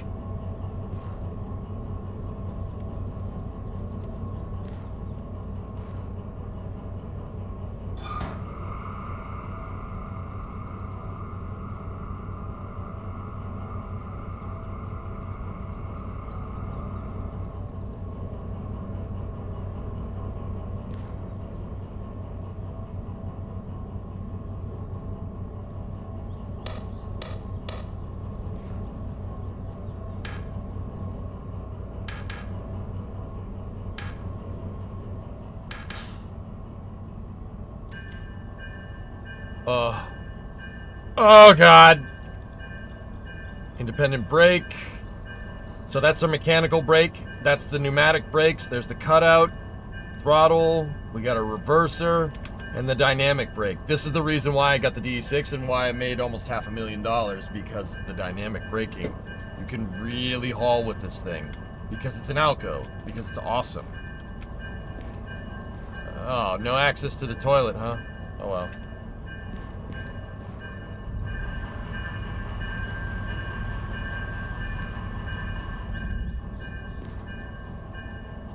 Oh, they added a museum, Jim. You can get a museum and you can find junk locomotives, pay to re-rail them, and then pay to fix them and paint them and fix all the components. You actually have to work on it, dude. It's like, think My Summer Car, but with trains. Man, this is dangerous. Manual brake release. Okay. Alright, 20. Let's go. Throw the reverser forward. Oh, yeah. Okay, that should just be enough to get it going.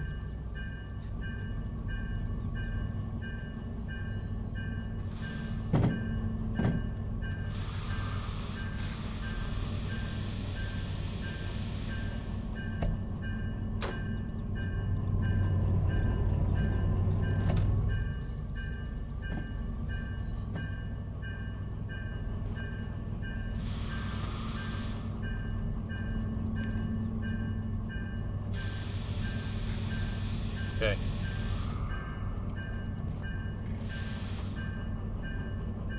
Oh, that's not mechanical. That's just the independent brake. The mechanical. Sorry, I called that a mechanical brake earlier. Okay, that's the mechanical brake.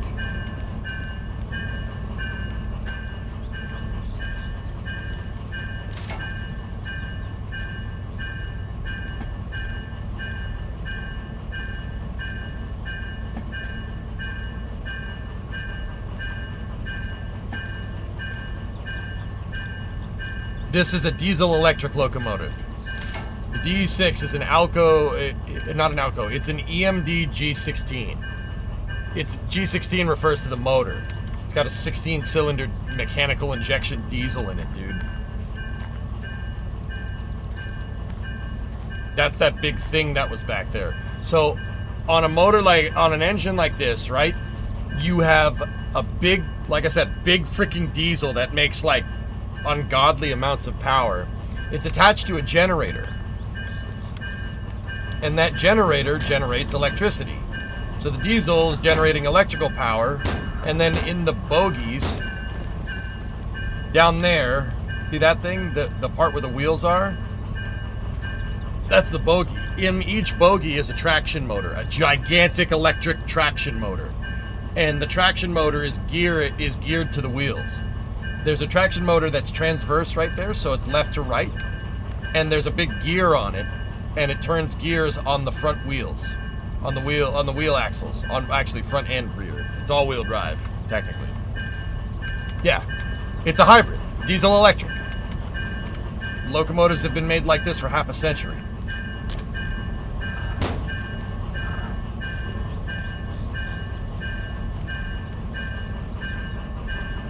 So, it uses pneumatic braking, just like everything else. That's all the brake indicators there. There's our light indicators. That's your tach, so that's the diesel engine RPM, right? Diesel temperature, and that's how much power you're generating. Interesting thing, look, that power generation, you can generate power with this thing. How do you generate power? The dynamic braking. If I throw the dynamic brake forward, this gauge will go from using power to generating power. You could generate power, but here's the thing, that power doesn't get fed back into the system. This thing doesn't have batteries. It doesn't have a battery bank on it. We're generating power, and that power gets transmitted through a back thing here. It's called a resistance element. It's right there. All the power that gets generated from the locomotive gets fed into the resistance element, and the resistance element gets hot. That's why there's cooling fans. See the cooling fans up there?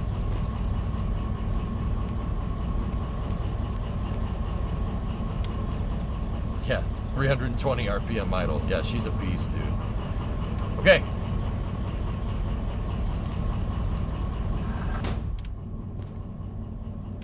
Did you see the long video of Jay Leno touring the Big Boy? I've watched a little bit of it at Pwn Sister. I haven't watched the whole thing. And let me guess, these things never break. Nova G16s. G16s haven't been produced since 1972. They're still being used. In fact, the reason why a G16 is in this game is because the developers of this game are from Serbia.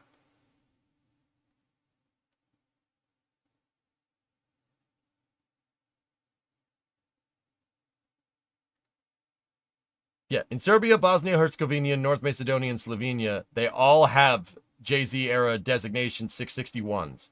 They're all 661 was the export name for it. They call them Kennedys because they came in around the time when when he was the president. See? Look, right there. There it is. Same paint job and everything. They are still used. A good amount of them. That's how good these things are. EMD makes great locomotives. I'm more of an Alco fan. Electromotive diesel. They're still around. They didn't go belly up like Alco. EMD still makes locomotives, dude. Yeah, they made SD40s, which is the next version of this locomotive. SD40-2, SD70s. Amazing locomotives. And then they make what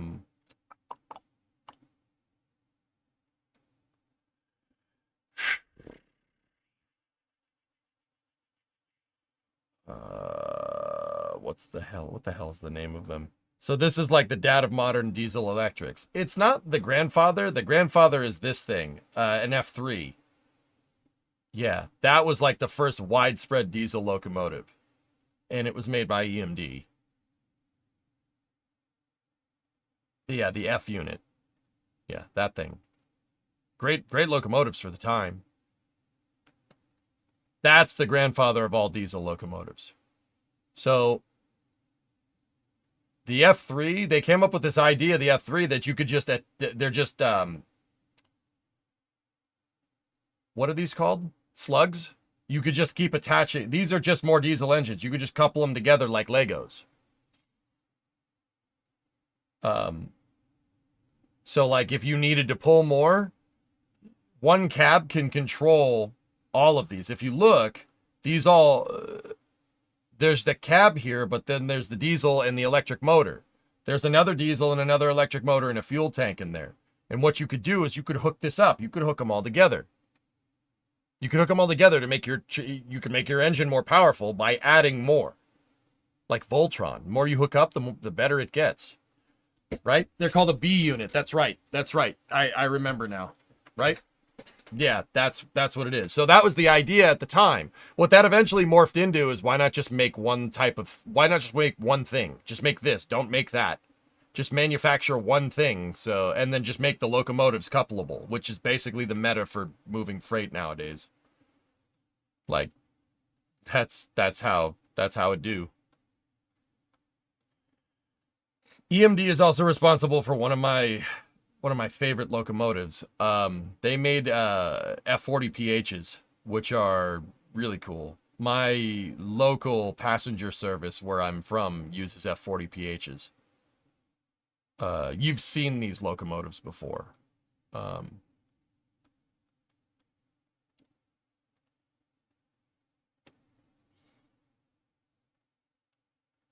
That.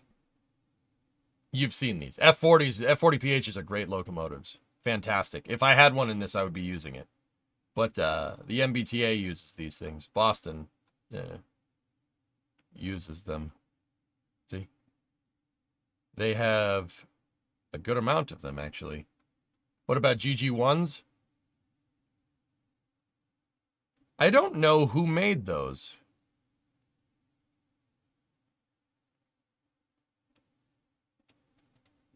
Who made the GG?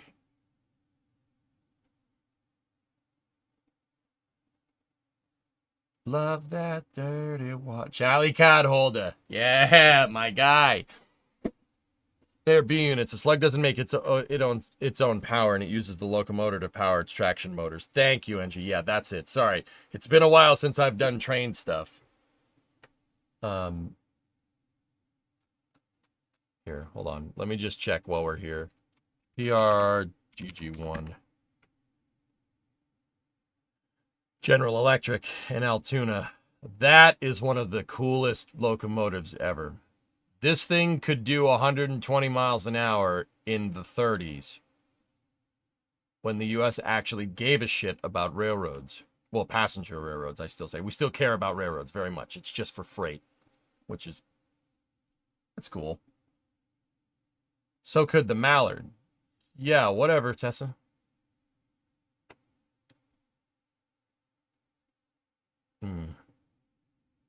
Altoona, I know that place. Fully electric. PRR, Pennsylvania Railroad, was a huge passenger railroad service in the Northeast. Look at that. That's pretty nuts, dude. Yeah. PRR had... That's big for their time. And a lot of this, well, not all of it, but the corridor here from basically New York to Washington, all electrified in the 30s.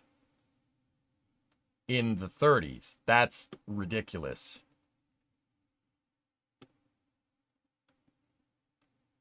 Electrification, 12.5 kilovolt, 25 hertz AC. Damn, dude. Yeah, that'll kill you. 25 hertz. Yikes. That's really low frequency. The Northeast Corridor is now owned by Amtrak and CSX. Yeah, I know, Garfagon. I live in Boston. I'm at the Northeast terminus of that line. Hey, yes. Yeah, I'm still here. We're having some fun with Derail. Anyway, all right, let's get rolling. Let's get this thing back to the... Let's get our junk DH4 back to the roundhouse. Okay. Okay, mechanical brakes are released.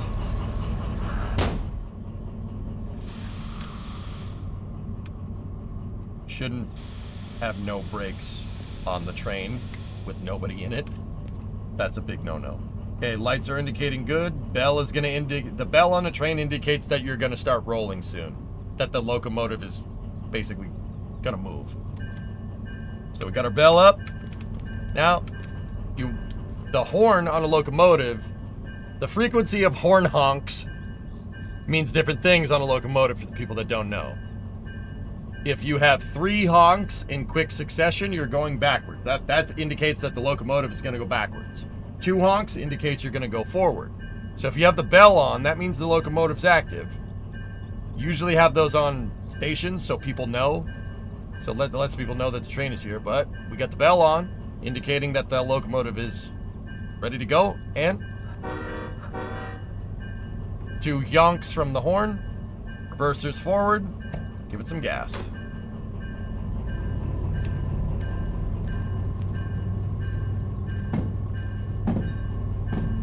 Now, with the train, you can just coast. You don't need to keep the gas on all the time.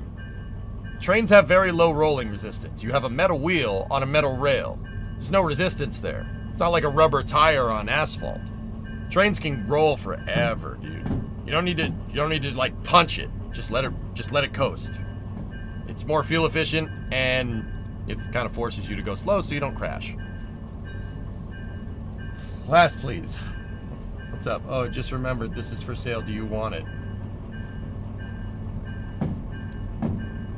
No, that's okay. I have Norfolk Southern rails pass through your town since I am in Tennessee, and it seems they run EMD. It's crazy how much damage suburbanization, urban renewal, and the end of passenger rail service did to this country. Dude, they thought that cars, like, Airless, you're not wrong, dude. But I understand, like, I'm not gonna, I understand why they did it, because when you don't give a frick about carbon emissions, why the hell do you use, why would you ever use a passenger train? Right? Like, Why would you use a passenger train? That makes no sense when you have airplanes. When you have the jet industry. Like, when you have a 737, why the heck are you gonna take a why the heck are you gonna take a passenger train?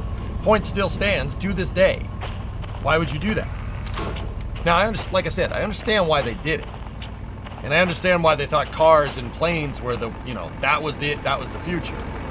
But you know, like, I get it, but also, yeah, I like trains. You know? Get it. But also,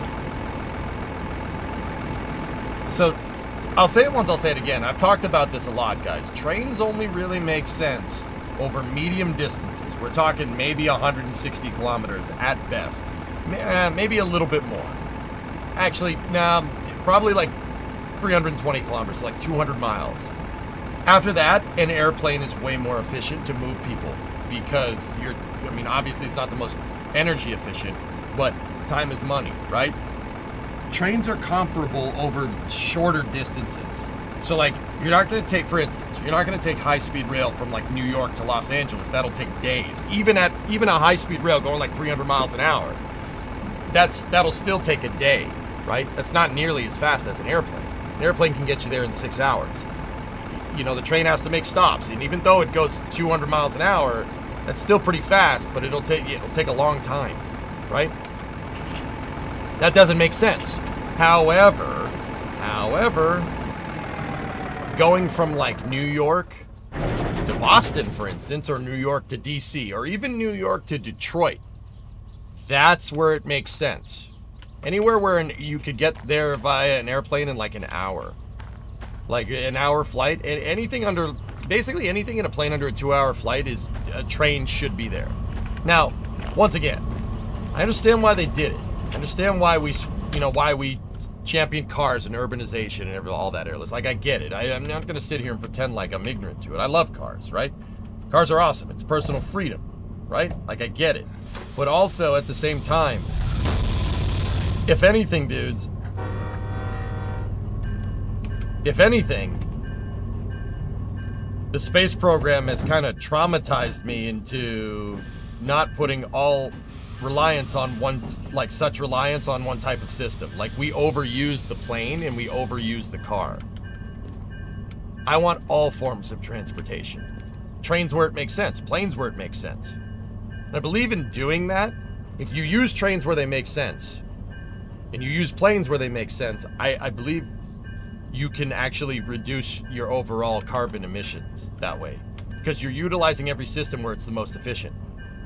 Right? Trains are way more efficient in certain scenarios than airplanes, but airplanes are way more efficient in certain scenarios than trains. Cars, walking, and bikes are all good in their own regard depending on distance and where you're going.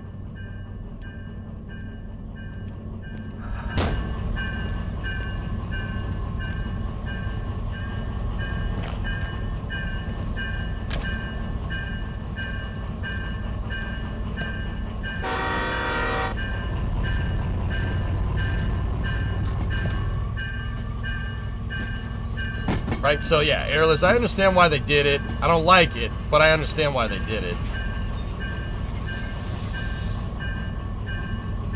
But yeah, I personally think we should fix that. We should really fix it because, yeah, it'd be better for us, like...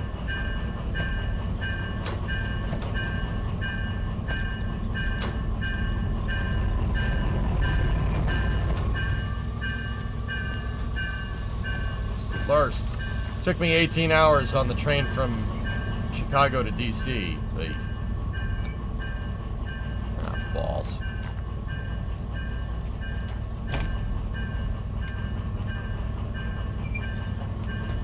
That's what I needed to do.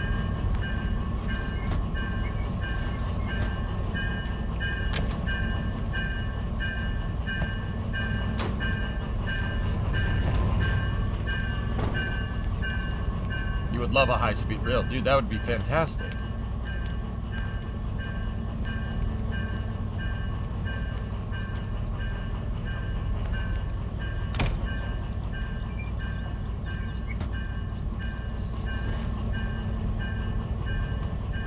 How do you feel about the efficiency of the train versus truck for moving cargo long distances? See, Meepo, people can say whatever they want about the US when it comes to trains. We got the freight game on lock. You know how much freight gets moved via trains? Trucks should be used for regional distribution at best. Like, don't get me wrong, I ain't hating on long haul truckers too. That has its own applications if you want on-time delivery. But trains are basically the best way of moving bulk goods over land by a long shot, and it's not even close.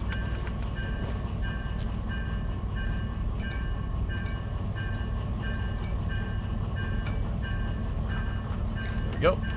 Okay. Hook up the pneumatics, open the pneumatic systems. Let it pressurize. I'm gonna cut out the brake controller here. Release the manual brakes.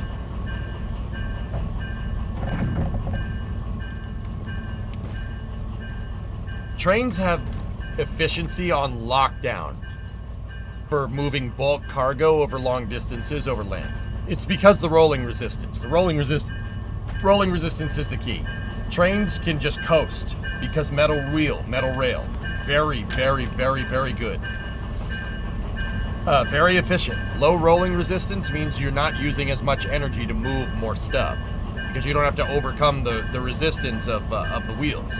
Now, that works both ways. It works both ways. How does it work both ways? If you're pulling something really freaking heavy, it's tough to get traction, which is why trains are big and heavy by design, because you need to have more tractive effort. A locomotive's usefulness is measured in tractive effort. How much force are the wheels pushing down on the rails?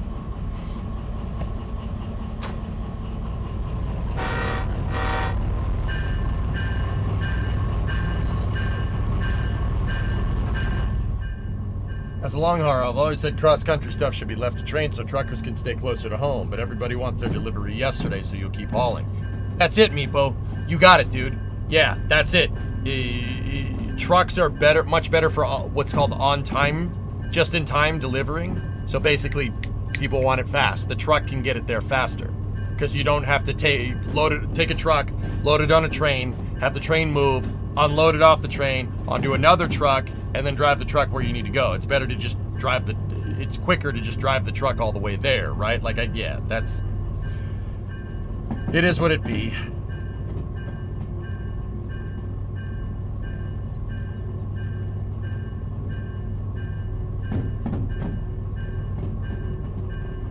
Then electric trucks would make more sense there. I think diesel electric trucks would make more sense, Garfagon. Literally, Edison, what Edison Motors is doing.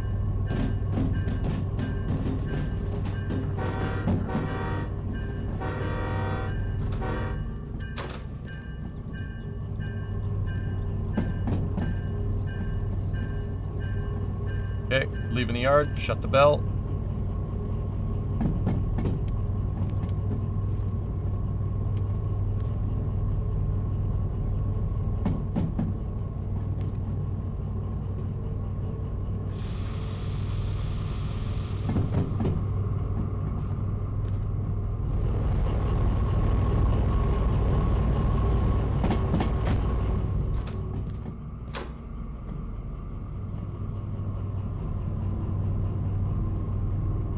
Yeah, Edison's doing awesome things. I really like Edison a lot. That's the right idea, man. How about the retrofits? Good stuff. No, Sister, they're not. No way, Hawks, really. I think Edison's a great idea. Edison is a diesel electric truck with a battery pack, so you can you can scavenge the energy. Dude, you could do real good things with that, man. And also DeBoss Garage is building that second-gen Dodge Ram with a 4BT Cummins that's gonna eventually be a diesel electric prototype for the conversion, for the knockdown conversion kits, which that's actually super cool.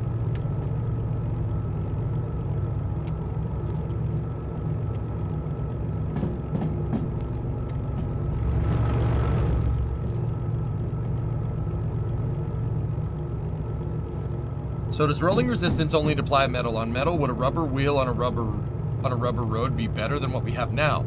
Well, rubber wheels on a rubber road would have really high rolling resistance, Trey. That would be great for traction, but it'd be really bad for efficiency because the rubber on rubber makes so much traction, the friction will build up. You get resistance in the form of friction, and whatever energy you put in to keep moving will get slowed down quicker. With trains, because you're gliding metal wheels on metal rails, right? Trains can just glide forever. They can just glide forever. Like you saw, I just bumped the throttle a little bit and the train just rolled. It'll just basically just keep rolling for a really long time because you don't have a lot of traction on the metal rail. Now, like I said, that works for and against the train. It simultaneously is the train's greatest strength and also its Achilles heel. Because, for instance, a hill is a train's worst enemy. If you start spinning your wheels here, right? You start spinning your wheels on the rails, you lose traction, the train will just slide back down the hill. That's why trains to this day have a sander. What the sander does, it's a gravity-fed sand tank that drops sand over the rails to increase your traction.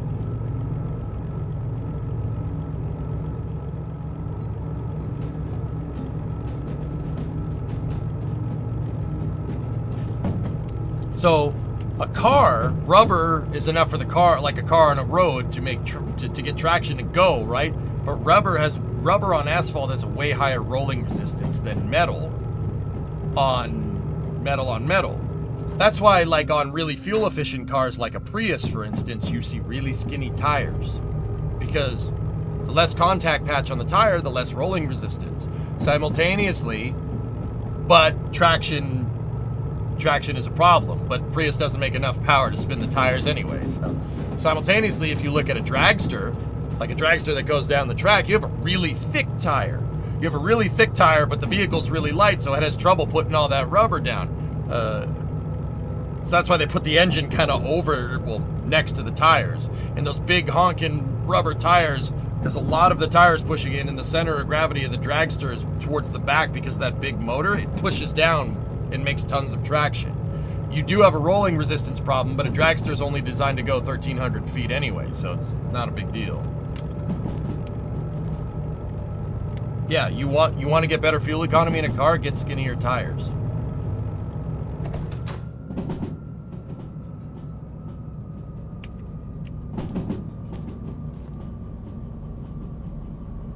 Yeah, this is engineering physics, man.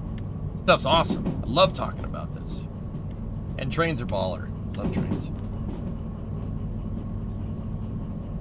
Yeah, there you go. A shorter drive shaft. Yeah, Doug. Yeah.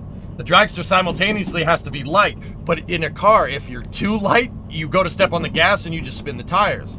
Anybody that drives a pickup truck, if you drive a truck in the snow or in mud, you know what I'm talking about. If you don't have four-wheel drive and you just have two-wheel drive, right? And you step on the gas and you spin both the rear wheels because there's no weight on the pickup. There's no weight in the bed, right? Because the pickup truck has the engine at the front. So you just spin the tires because there's not a bunch of weight over the rear unless you're hauling something, right? That's when you load up the backs with rocks. Yeah, exactly. Going into a tunnel.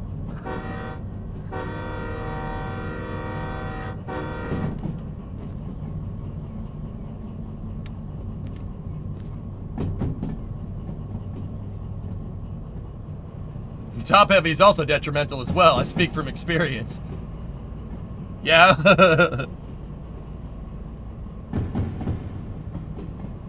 Hey, Kurt. Kurt Cockbane. Nice name. Hey, EJ. Looking to start my career as a freight conductor. Is this a good game for the full experience? Kurt, this will teach you this will teach you. Yeah, this is a decent enough teacher. But this is going to teach you how to drive trains in real life. About as well as, like, playing Forza is going to teach you to be a race car driver. It'll give you a good indication of how this all works, but just because you can put down a good lap time in Forza around a track doesn't mean you're going to do it that well in real life. You know. But this kind of gives you the gist of it, yeah. It'll teach you how to read the signs and stuff, which is pretty cool, and teach you how to work the locomotive.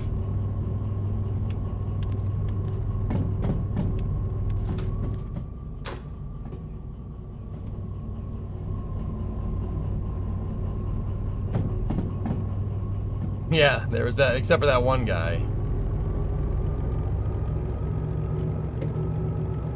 Thank you, I learned so much. Dragsters also use liquid adhesive. Yeah, exactly. The surface of a drag strip is really sticky. I was already doing that blazing, but yeah, thank you.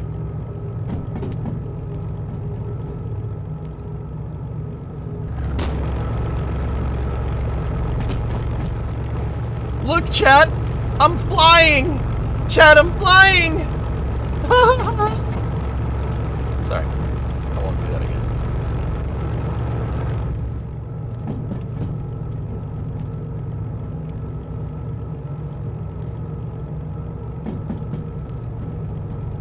I'm the king of the world!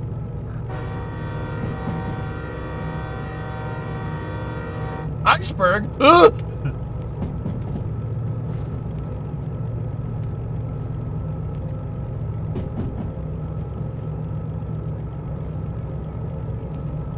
There should be a toilet right there. Yeah, these locomotives have a toilet. That's what that front room is, believe it or not. See this little room right there? Yeah. It's the crapper.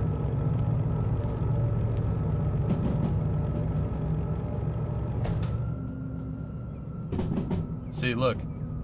See, I have no throttle, but look, we're just maintaining our speed. Crazy, huh? Now check this out. We can use the dynamic brake and we start generating power. We generate power and we put that power through the resistance element on the locomotive and it creates a ton of resistance and it actually slows you down. We're scavenging the energy.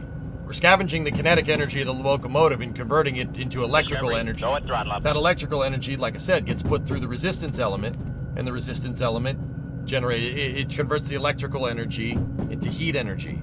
And it just blows it out the top. That's what those fans on the top are for.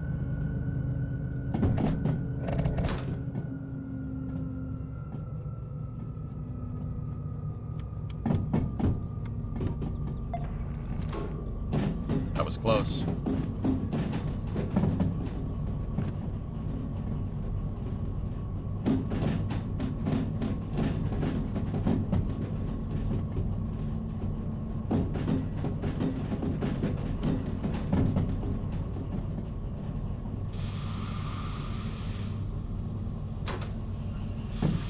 Nice, Andrew. Oh, that piece of crap is still here.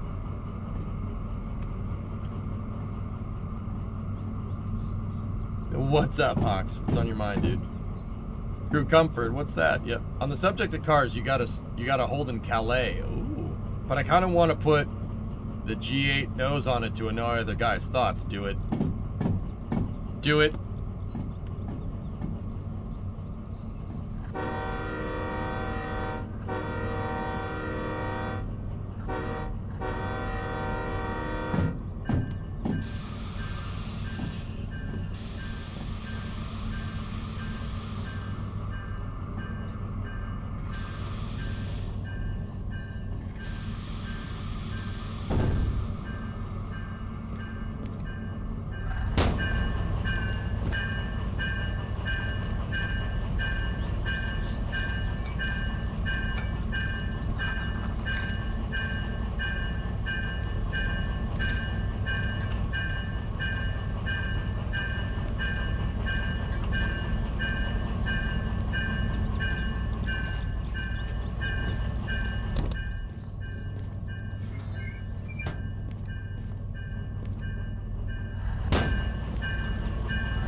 They added relay clicking to the D3 and 6. Cool.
I got a cheese, we good.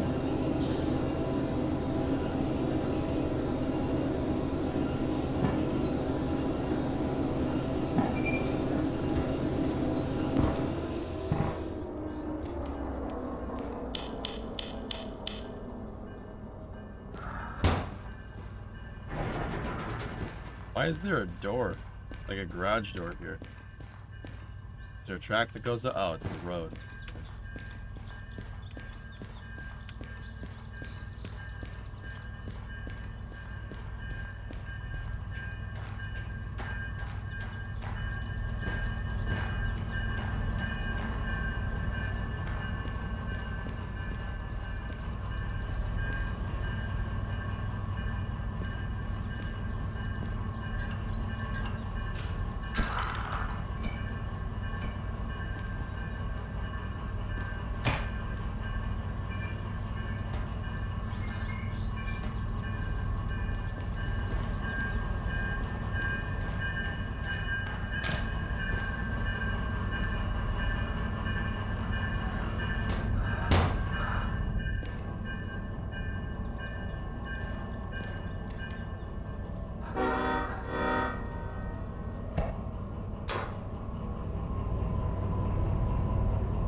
Dude, this is sick.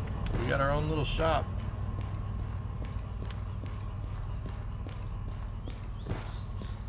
Now, what one did we find? Did we have the DH4 670? Is that what that is?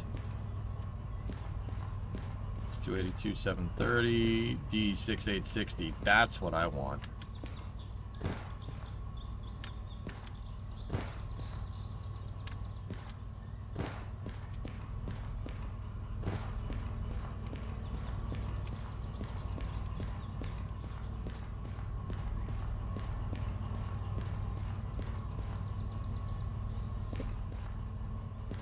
What's this? Oh, that's the paint booth. Okay. That's fuel and maintenance. That one is water. That one is coal. Okay. Cool.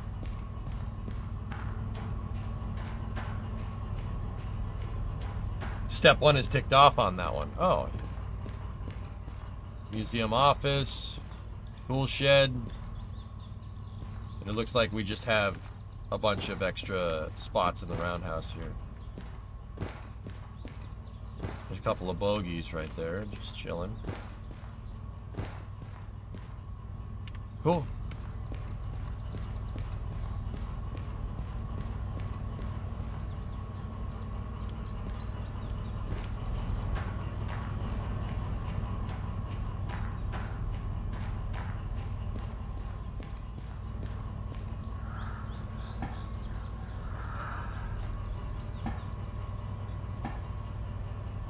Dude, this game, man. Oh, man. Hey, don't be whacking in the tool shed. Are you them boys whose tool shed they were whacking off in?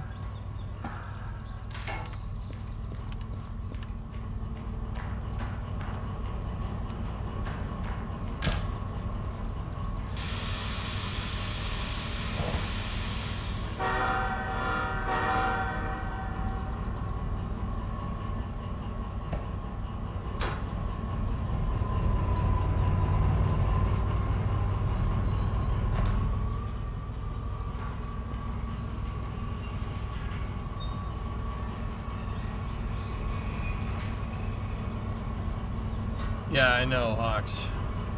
I think I'm gonna keep this as an after-hours game out of an abundance of caution, but also...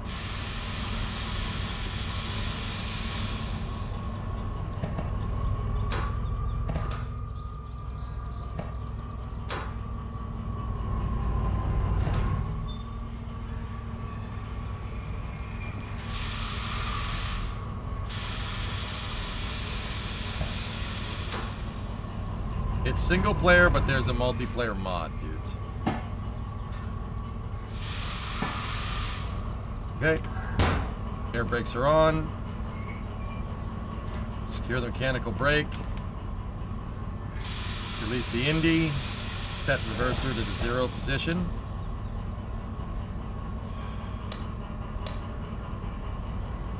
Discovery, go at throttle up. Turn exterior lights off.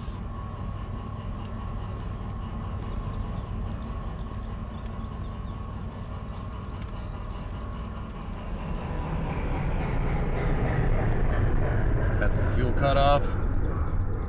19-month resub. How's my summer train treating you? You found any projects yet? Yeah, Loopy, I found a DH4. And go out here. Flip the breakers off. Okay. Number 20 is saved. What's in here?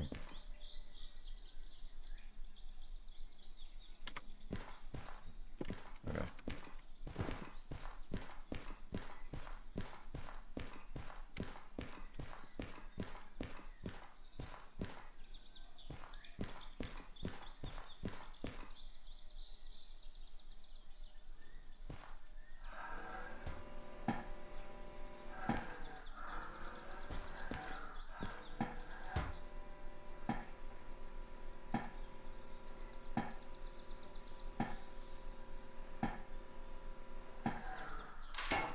Okay.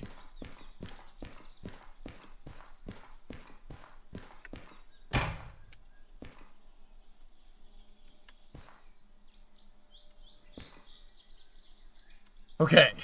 We already have electrical power here. Throttle's at 0 in neutral position. We're not making any pneumatic pressure. Okay, so our mechanical brake is on. So let's give this...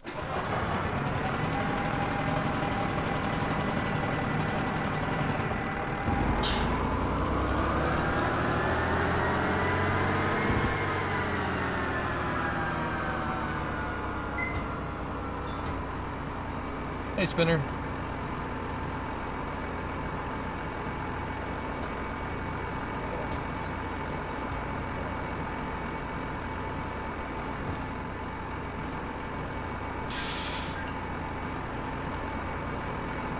Okay, we don't seem to have a pneumatic leak. Alright, well.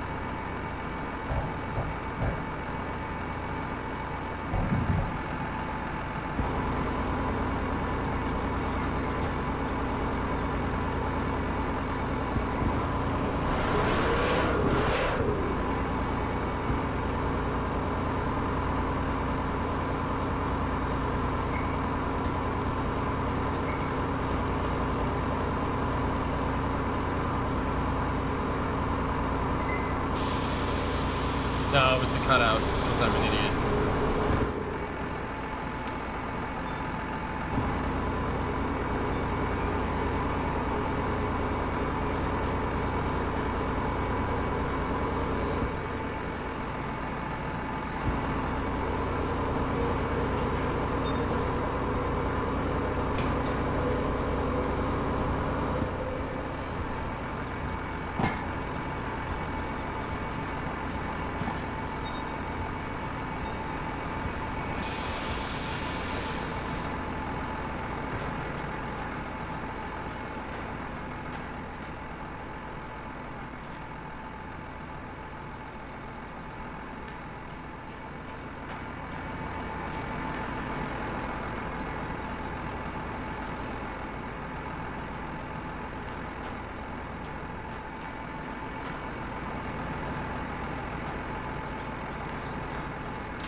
Screw that, the switch is faster. Yeah, I found the cutout. We're good.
Alright, let's back this sucker up.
Is this thing supposed to be like a streetcar that they just cut the back off of?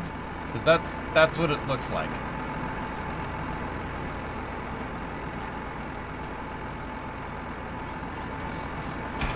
This looks like a bus with train wheels. A rail bus. Okay.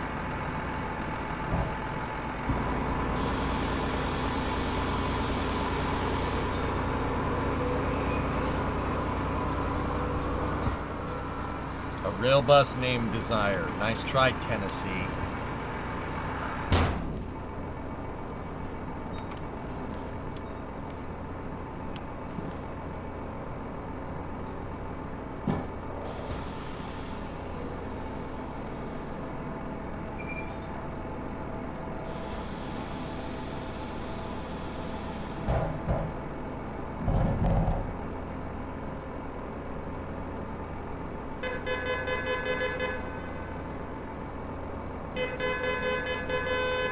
Wait.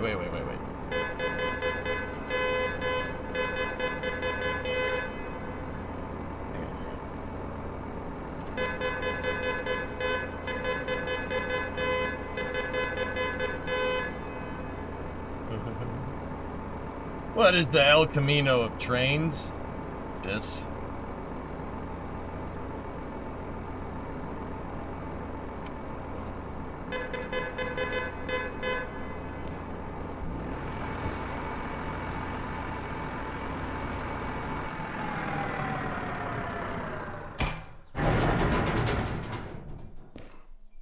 Doesn't sound good. Okay. Yeah, safe. Let's figure out what we need.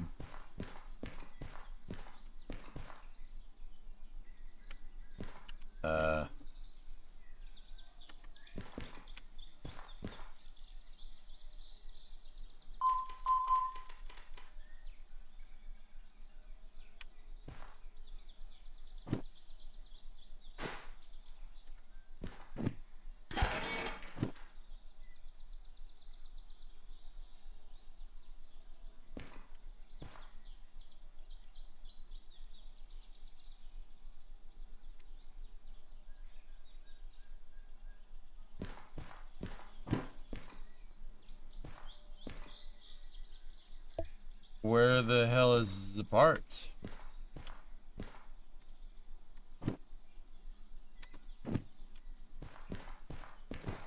Where are the parts?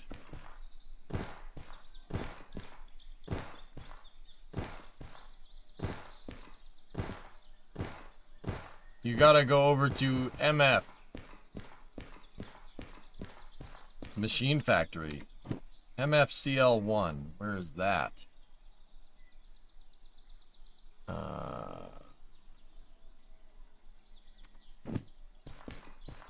Oh, okay. We'll do that for after hours tomorrow.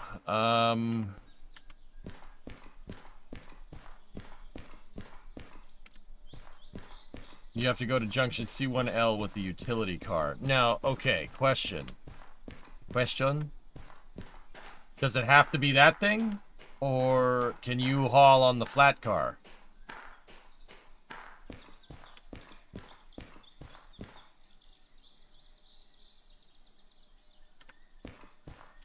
Both of them. Excellent. Excellent. Why does this flat car look like it's from 1887? So I'm thinking just take a job up there. Might as well. We have the DE6 here.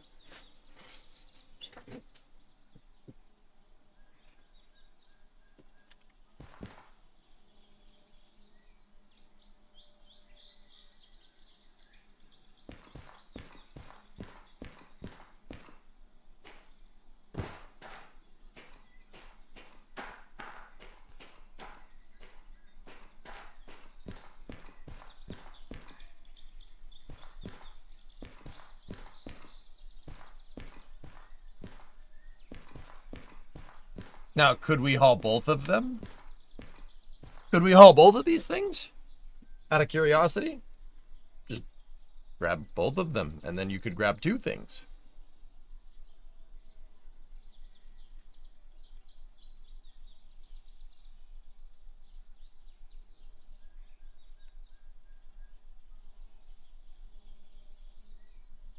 Like Rick said before, quick adventure, 15 minutes in and out, tops. Yeah, no. All right, cool. Let's, There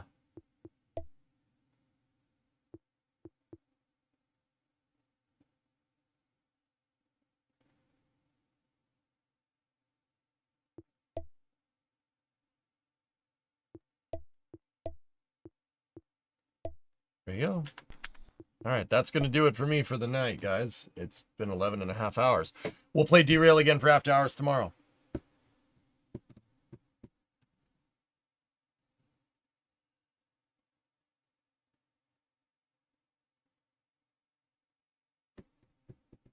That's fun, dude.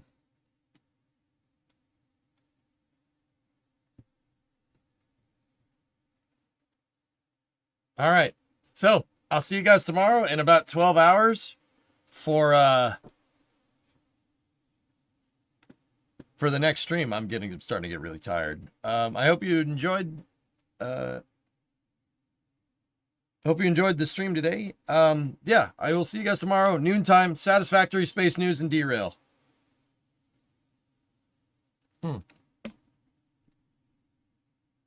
Let's keep the Derail party going by raiding Etel.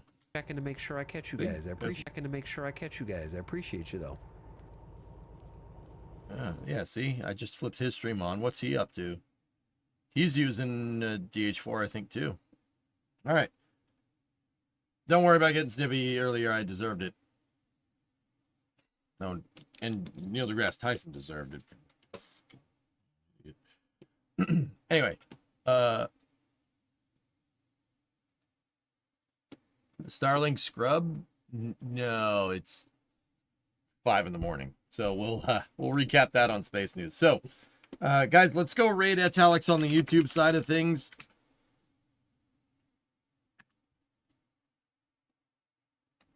Let's go raid Etal. Let's go see what he's up to. And have a good night. I'll see you guys all tomorrow. Thank you very much for watching. Have a good night.